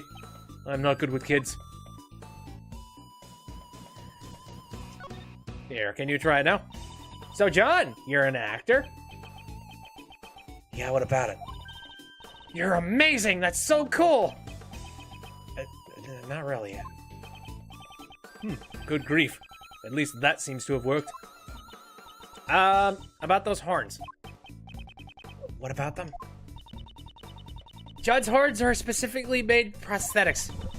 John plays a young boy who has a special connection with Bazilla. He can communicate with Bazilla using those horns. Right, John? Shut up! Why are you so angry? That's kind of cool. Stop blabbering about that stupid stuff. Dude, that's your freaking job! Oh, sorry. I think I'm beginning to see the kind of relationship these two have. But it must be amazing to star in a movie. And you're only in elementary school. Oh boy. I feel like you might have hit a nerve. I'm too cool for school, lady. Despite how he looks, John is 13 years old and he's already in middle school. What? But he's so small and he's wearing a kitty backpack. The backpack is part of his costume. He's an actor after all. I see. But he's still really tiny. It's probably better if you didn't talk about his height in front of, I thought I told you to stop blabbering about stupid stuff. Sorry. Seems the only thing that's not a prop is that milk carton. I see. That guy over there, he's the president, right? Yep. Do you know him? Yeah, I've met him before. How the hell did you do that? This boy? He met with the president? Oh, he has got friends in powerful places. That guy makes me sick. That's not a very nice thing to say. Why do you hate the president so much? Now he's giving me the silent treatment. The truth is, the president was involved in the film. The president was involved in the film? What do you mean? He was supposed to have a brief cameo in the movie. He came by to look around the set some time ago. That was when he met with John. Why would the president be appearing in this film? We heard he was a fan of the original Mozilla series. And so we made him an offer. We thought it would make great publicity, you see. He comes on the movie set like he's on some sightseeing tour. It's so annoying. John, you really shouldn't say stuff like that. It's not nice. Shut it. I guess he couldn't tolerate having an amateur appear in his film. Oh, you preppy upstarts. Oh, right here. Oh, what's this? Oh, is this from yesterday? A photo? Yeah, since it was developed, I brought it along with me. You can have it. I think it turned out quite nicely. So you brought it all the way here for me? Oh, thank you so much. No, not really. I just happened to have it with me. Excuse me, but may I have a quick look at it? Oh, sure. Here you go. All right, I spy with my little eye. What do we got here? Well, there's the monster. There's those guys. I got everything all set up and ready to go. I don't see anything weird in the picture now. I'm sure that'll change. So this was taken yesterday. Neither the hoof prints nor the body are in it. Well, we already knew about that. They didn't show up until just last night. And speaking of which, how in the blazes do you do that? Okay, I don't have any logic still. But I do have the photo. What do you want? I'm busy. Do you have anything else to say aside from all this crazy dribble? Nope. Apparently not. I thought maybe it'd be different, but I guess not. Mountain stars. Here, get out of here. Okay, so we've talked to you. Penny, do you have anything more to say? No. That's interesting. So again, we've deduced that. Anything more with the body? Oh, whoopsies. I mean, I'm guessing no. Oh, hey, wait, no, I won't rest. I have not checked the entire body. What more? What more? Hands? Oh, I was supposed to examine the floor. Okay. There are broken pieces of concrete scattered all over the president. Yes, they were probably scattered about when the ground got damaged. And that must have been when the monster's foot went thud. If the culprit was actually a monster. Alright. Kinda looks like a hoof the way it's split in two like that. Yep, it definitely looks like a monster's footprint to me. And there's even 3 of them, Mr. Edgeworth. There are no such things as monsters. Do you honestly believe they exist? No, not really, but wouldn't it be cool if they did exist? We're searching for the truth, Kay, not for what is cool. But it's cool!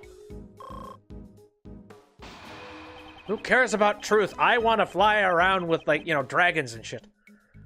And with that, this portion of the investigation seems to be finished. So the murder weapon really is... Yes, as it stands now, the possibility is that it was the monster's head. Yeah, the monster's head, it was quite high. So he ended up being squashed by the falling Hannah. Uh-oh. Here comes the force.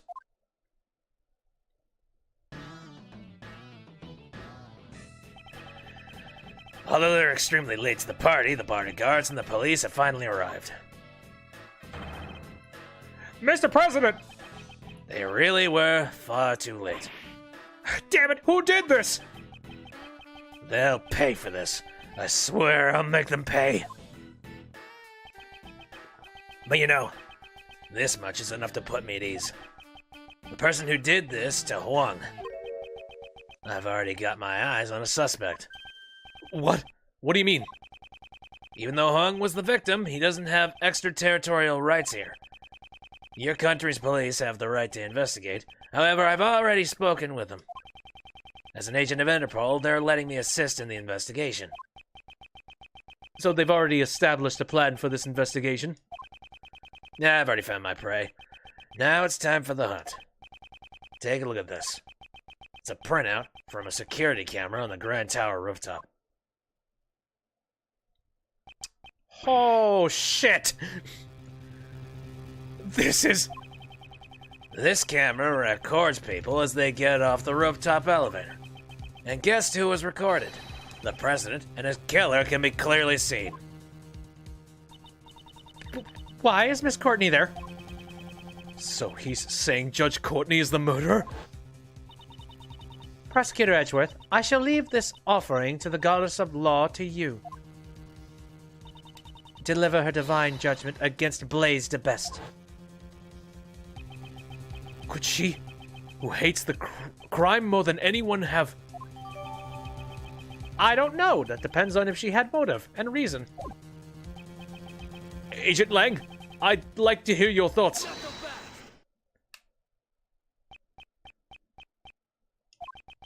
Just now, I heard a rumor at the Grand Tower. Miles Edgeworth, that you are no longer a prosecutor. Oh, shit. Naturally, that means you don't even have a shred of investigative authority. So, what would be the point of having a logic battle with someone like you? Why would you say something like that? He's not a prosecutor. Legally, he shouldn't be here. Didn't you also just get reduced to being a lone agent? Hey, answer me this. Even though you've lost your position as a prosecutor, why are you still sticking your neck into this case? Why do I still continue to investigate? Agent Lang, why are you presuming the criminal who murdered the president? Because you're an Interpol agent. You're an Interpol agent? Right now, I'm also chasing after a certain person. Someone in the shadows who was behind the murder at the Grand Tower yesterday. Someone who placed Kay in grave danger. I was about to say, someone who placed Kay in the grave, but I'm alive. Even now, they are lurking somewhere, laughing at us. We will uncover the truth and bring them to justice. And a title such as Prosecutor has nothing to do with it. As long as the truth remains hidden, I will continue to seek out that truth. For that is a part of my creed.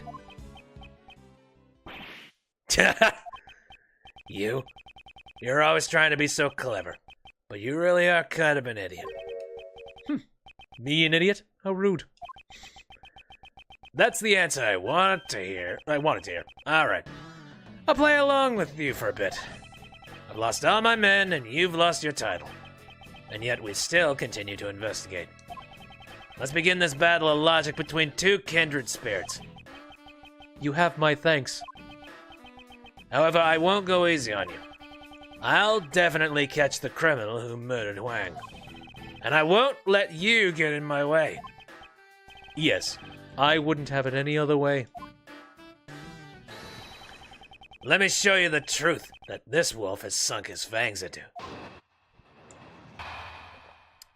Ah, yes, we're not doing logic chess. It's just a standard old, contradiction sort of thing.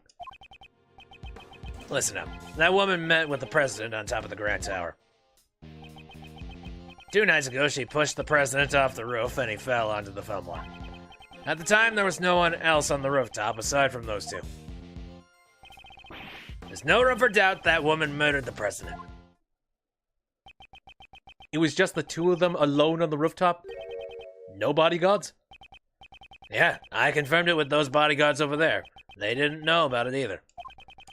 Guess he managed to give them the slip. Must have had something secret to talk about. President Huang and Judge Courtney. Did those two have some sort of connection? Apparently, he had an arrangement with the owner of the Grand Tower. He requested the entrance to the viewing platform be restricted so that they could be alone. Well, it's not like the owner could turn down a request from the president. Does that mean the last person to see the president was... Exactamundo. Courtney, you mean? It's gotta be her. Agent Lang's reasoning is certainly sound. However, he has overlooked one major thing. And that's where I must strike. He overlooked the fact that I am a prosecutor. Actually, wait, no, I'm not. Shit. Alright. Now let's save right here.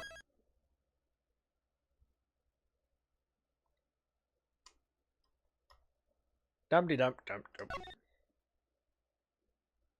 You didn't count on me being there. That woman met with the president on top of the Grand Tower. How can you be so sure that the two actually met? Pictures, dumbass. Attacking right off the bat? Your fighter's instinct. It's not bad. Trying to keep me in check from the open move. Impressive. No, that wasn't exactly my intention. Still, Mr. Prosecutor, I've only just begun, so why don't you pipe down and listen up? 2 nights ago, she pushed the president off the roof, and he fell onto this film's lot. Oh, shit. Oh, no. Go back. There we go. 2 nights ago? Are you certain? If you doubt me, then take a look for yourself. This picture was taken by the security camera on the roof of the Grand Tower. This was undoubtedly taken the night before. The layer. All this picture shows is that they went to the rooftop together. There's no indication of what transpired afterwards. The security cameras were only installed in front of the elevator. There's nothing to show what happened on the viewing platform, but I'm certain of it. That was when the crime took place. Don't we have pictures of them leaving too? I don't know. Do we have a picture of her leaving without him? Maybe that'll do something about it. If the president really was murdered 2 nights ago, it would mean that the body has been here ever since. What's wrong, Mr. Prosecutor? Something on your mind? But it's not over yet. I'm just getting started.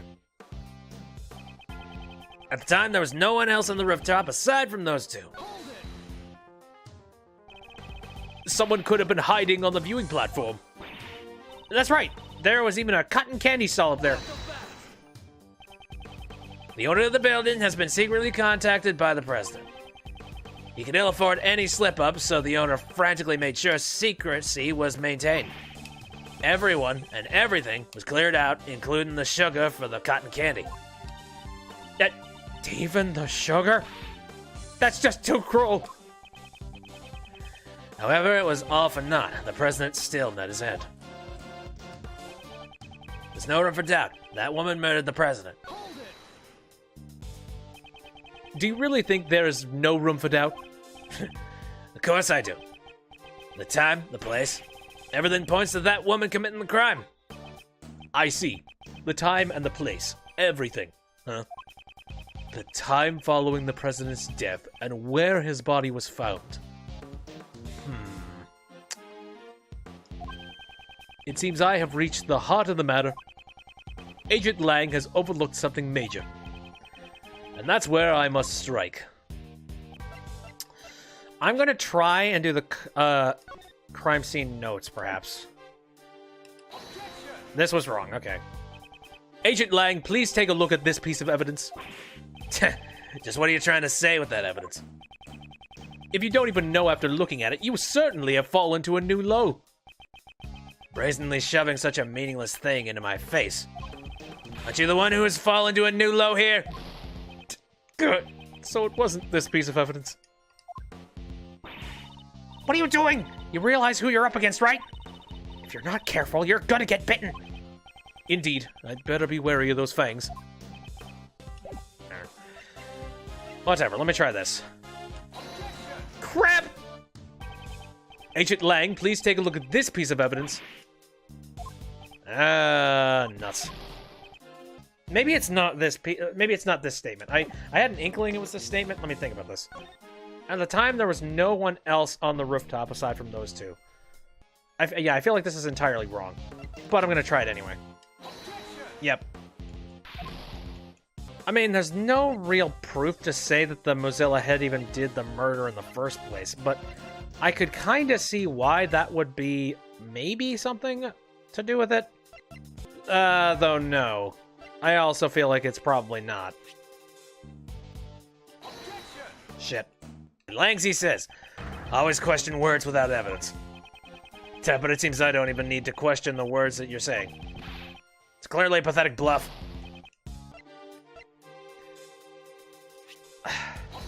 Okay, I thought maybe it had something to do with the concrete broken underneath them. Mozilla doll, Mozilla Dagada. No, it has nothing to do with that. May have to do things one by one here. Nothing about the picture. At this stage, I feel like I should just run the timer out here. I got very little idea about this. Yeah, I think this is going to be a one at a time thing here.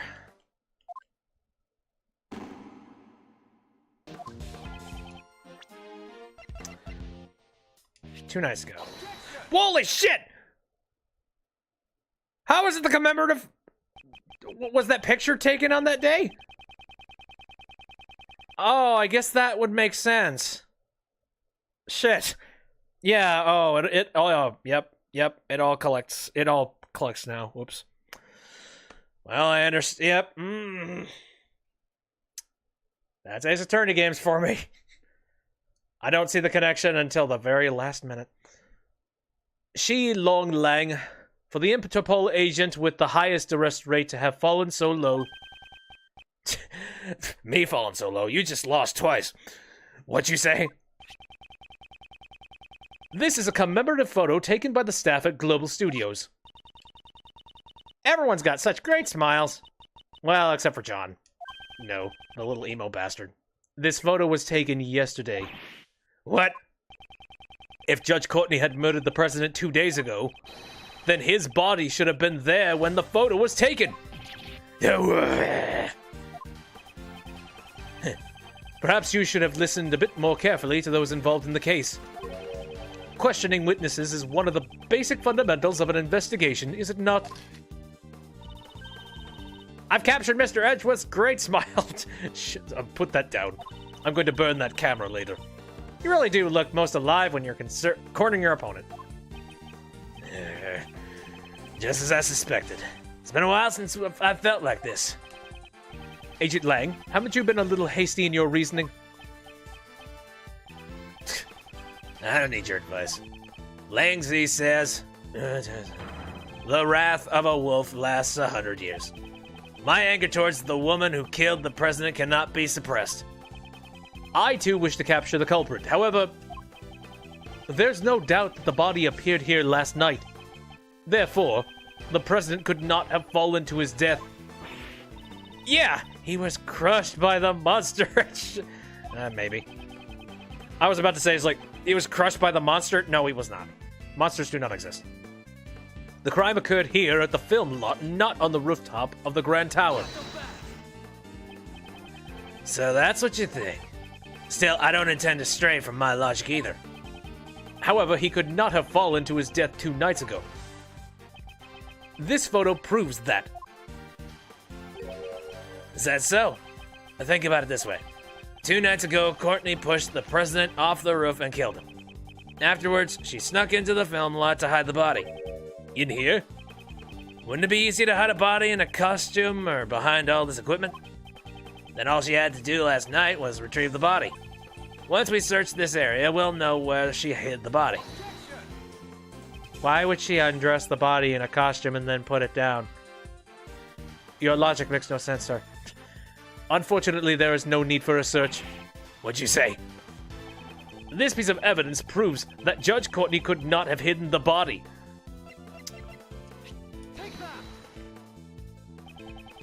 All the entrances to the film lot were locked.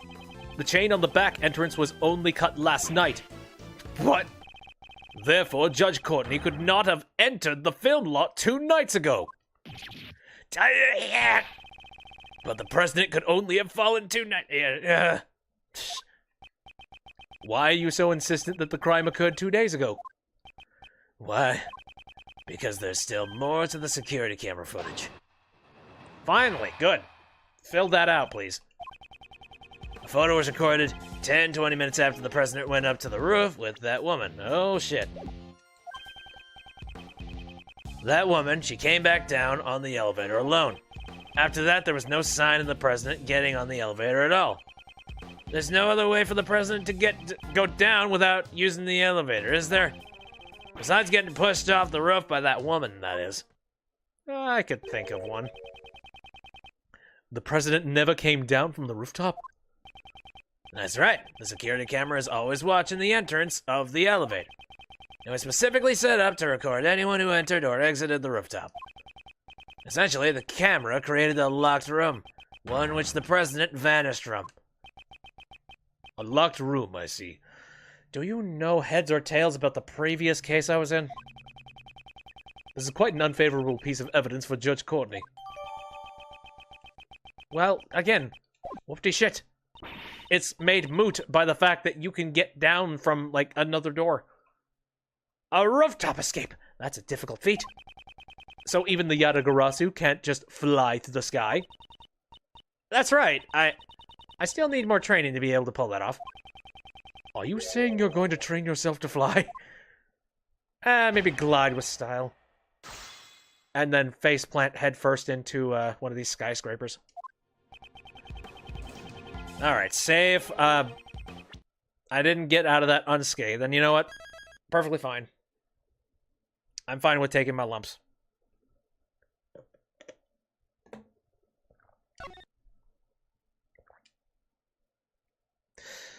It's called the Grand Turnabout, huh? Interesting. 10 to 20 minutes. That's rather vague. The problem here isn't when it happened, at least not right now. What's important is what that woman did after that. What Judge Courtney did? Could you tell me about it in more detail? That's what I was gonna do. That woman, she came back down on the elevator alone. Are you certain she was alone in that elevator? Yeah, I'm sure. It had been 10 to 20 minutes after they went up to the roof. The security camera by the elevator only recorded that woman. She was definitely alone. I saw it with my own 2 eyes. Judge Courtney returned alone on the elevator. This point seems to be accurate. That's strange. Isn't Miss Courtney always together with the Goddess of Law? Shut up. In this case, we aren't counting ethereal beings. Ah, poor Goddess of Law. We should give her an offering to lift her spirits. You're not offering me, sister. Returning to the topic at hand. Agent Lang, could the president have used the elevator after Judge Courtney? Yeah, I thought that too, however. After that was no sign of the president getting on the elevator at all. Just to be sure, the camera didn't have any blind spots or malfunctions, right? You think I'd make a mistake like that? Are you mocking my investigation? No, it is simply my nature to question everything. At any rate, this footage can be trusted, I'm sure of that. The president took the elevator on the way up with the woman, but he never came back down. Understood. While I reserve judgment on your logic, I shall trust in your investigation. Oh, is that how it is? Do what you want. It won't change a thing. There's no other way for the president to go down without using the... I'll press it anyway. I'm pretty sure that's what it is, though. And if there were, in fact, some other way beside the elevator... From the roof of the 50-story building? That's ridiculous. Without the elevator, there's no way to go down, let alone get off the viewing platform. You'll need something better than that to break my logic. A way to get off the rooftop viewing platform without using the elevator. How about it, Mr. Prosecutor? Do you understand now? There is no reason for the president to be lying sprawled out on the pavement here. Besides getting pushed off the roof by that woman, that is. Agent Lang, it's still too early to make that conclusion. No matter how much you struggle, there's no escape from my fangs. I wonder about that.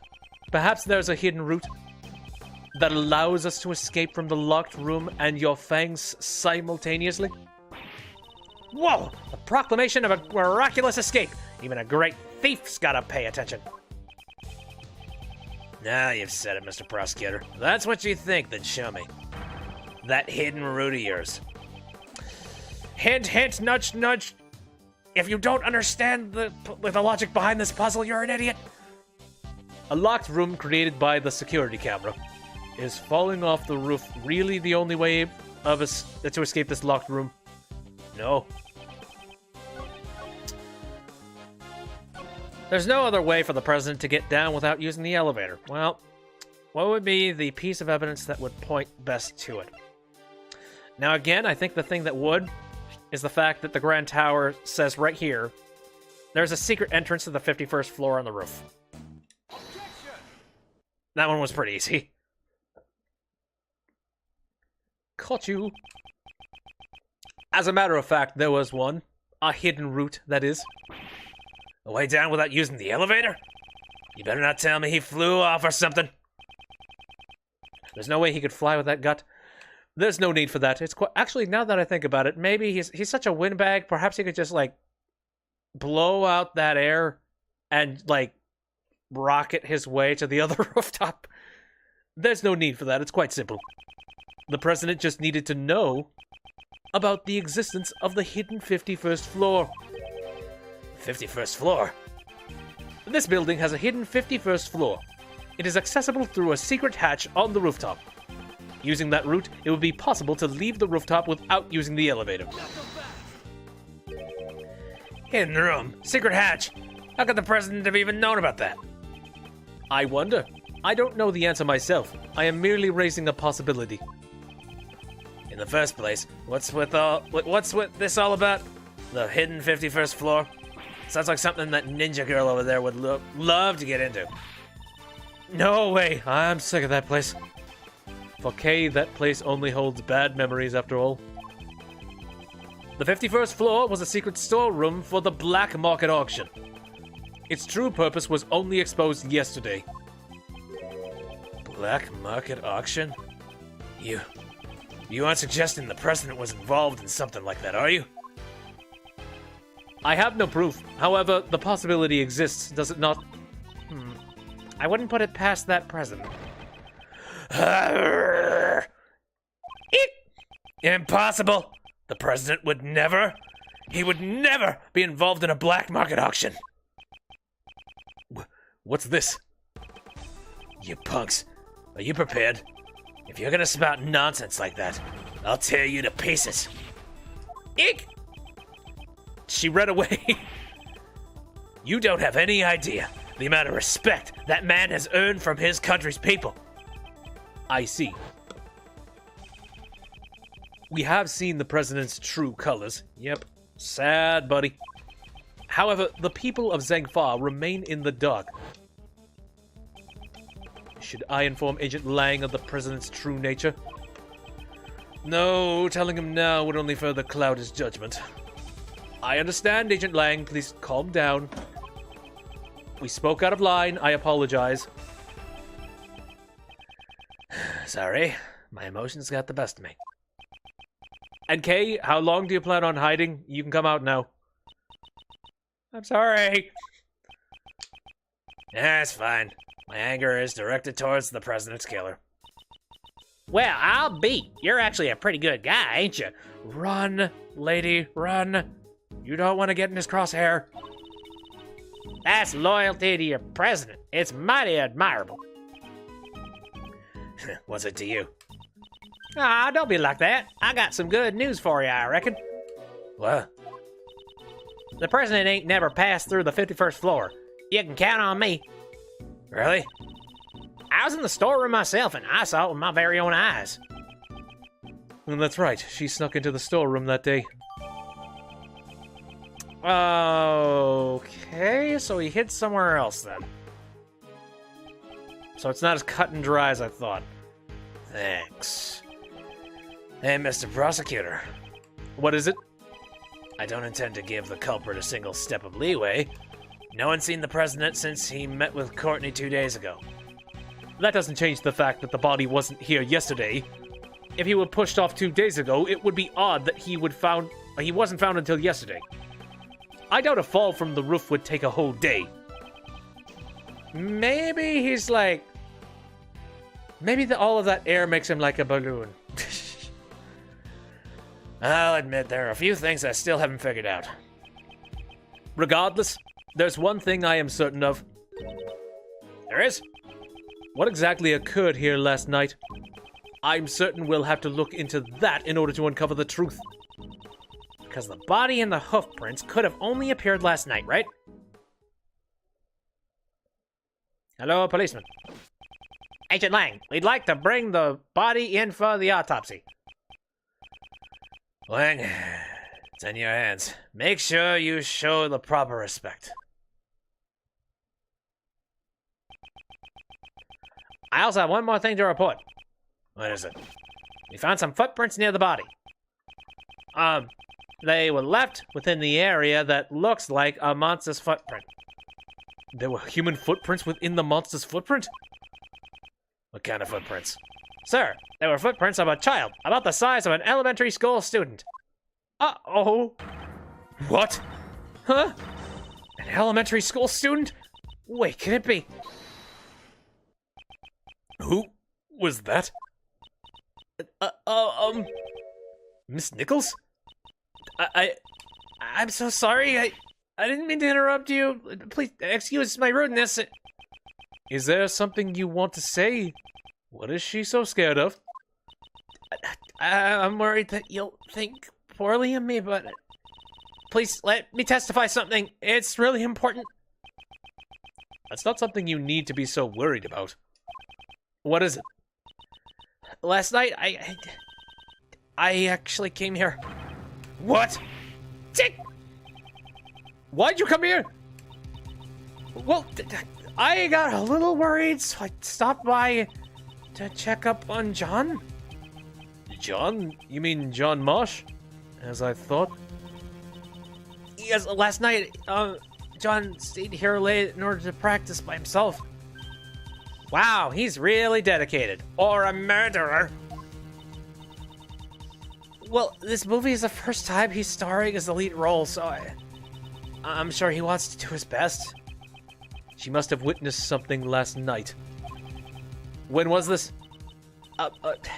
If I remember correctly, I think it was a little past 10 p.m. It looked like it was gonna rain, and I was getting worried, so I came to check up on him. And when I got here, You saw something? Yes.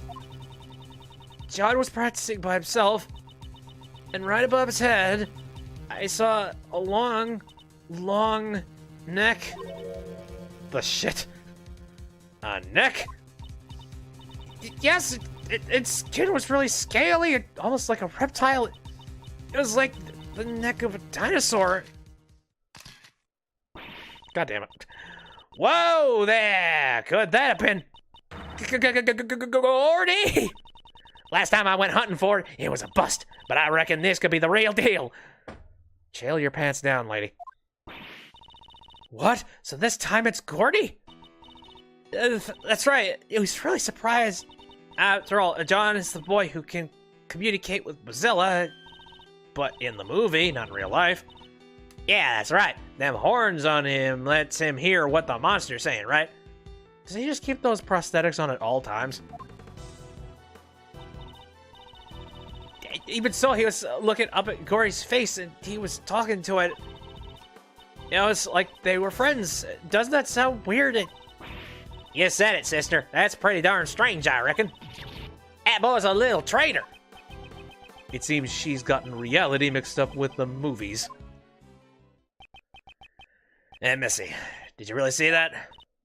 Yes, but I was so shocked I immediately ran home after that. What do you make of this, Mr. Prosecutor? Is another monster taking the stage? Agent Lang, do you really believe this absurd testimony? I couldn't care less about the monsters. However, it looks like we need to talk to.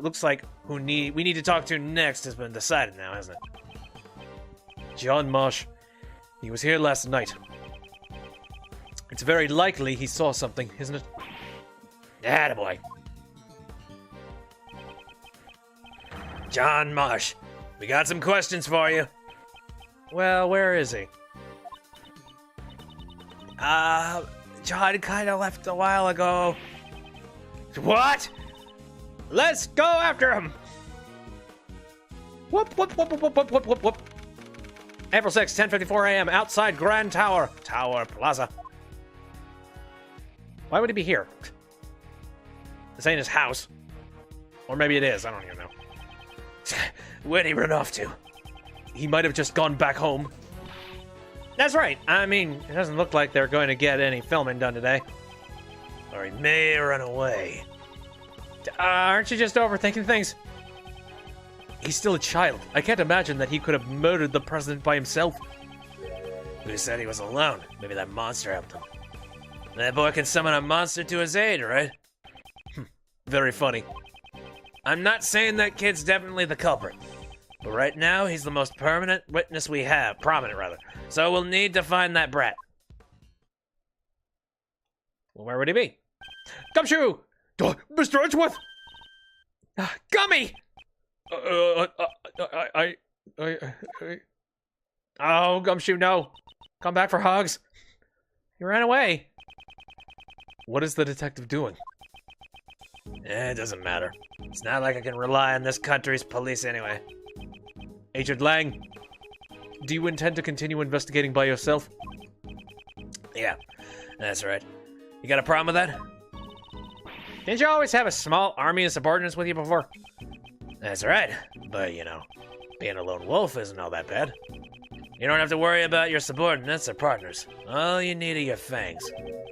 Simple, right? Subordinates and partners. Gumshoe! Well then, I'll be seeing you two.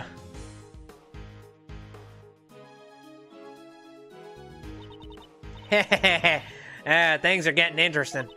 I reckon I'm about to get real busy myself. After all, I got me a pair of monsters to hunt.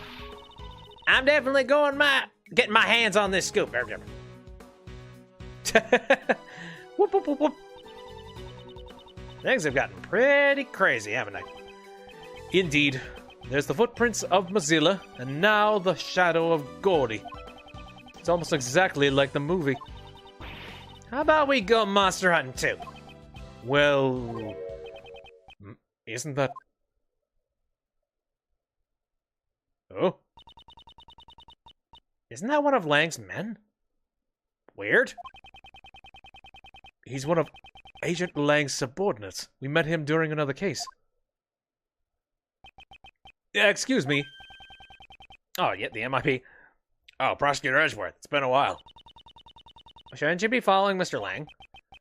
Agent Lang, Shifu, is no longer my boss. What exactly happened?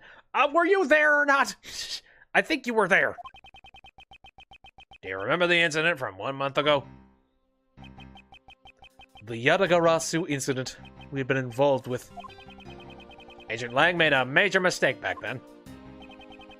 He almost aided and abetted a dangerous criminal. Certainly, it had come quite close to that at the time. Shifu took responsibility for what happened, and our team was disbanded. Disbanded? So that's what Agent Lang was talking about when he said he had become a lone wolf. Then, why are you here? That's... well... I was a little worried about Shifu. It seems that even now, he's still chasing after them. The ghosts of 12 years past. Ghosts of 12 years past? Just, what are you... Stop being so oddly scary with me. I'm sorry, I've already said too much. If you'll excuse me. Yeah, he's gotta go hunt aliens. These ghosts Agent Lang is chasing after, did they also have something to do with this case? Boy, everything's coming full circle, isn't it? Looks like everyone's left now. So what do we do now? Well, Miss Hart is going after the monsters, and Agent Lang is going after John. We should also try approaching this case from a different angle. What angle would that be? We should listen to what Judge Courtney has to say. Oh, that's right. If I'm not mistaken, Miss Courtney is... Well then, I shall take my leave here. I'll be presiding over Patricia Rowland's trial. She said that she had a trial coming up? Indeed. Let's head to the courthouse as well. Okay. It'll be interesting to get her point of the story. Also, it's interesting that we're going to be pretty much defending her. But that'll happen later, because it's getting late. And I need to get a move on. Oh, starting right in court. How about that? Again, I'll check this out the next time that I start the stream. But anyways, thanks everybody for popping out and watching for like whatever time you did. I appreciate it very much. If you want to take a look at this after it's done, I'm going to be editing it down, definitely. And I'm going to be uploading it to the YouTube channel sometime after it's finished, after it's processed and everything like that. Which, by the way, I actually worked on the backlog and everything should be coming out daily until it's finally caught up. Which is fun because that's the second time it's happened as of late. Damn it. But anyway, I stream on Saturdays, Sundays, and Wednesdays. I'll be starting at around 7 o'clock p.m. Central Standard Time.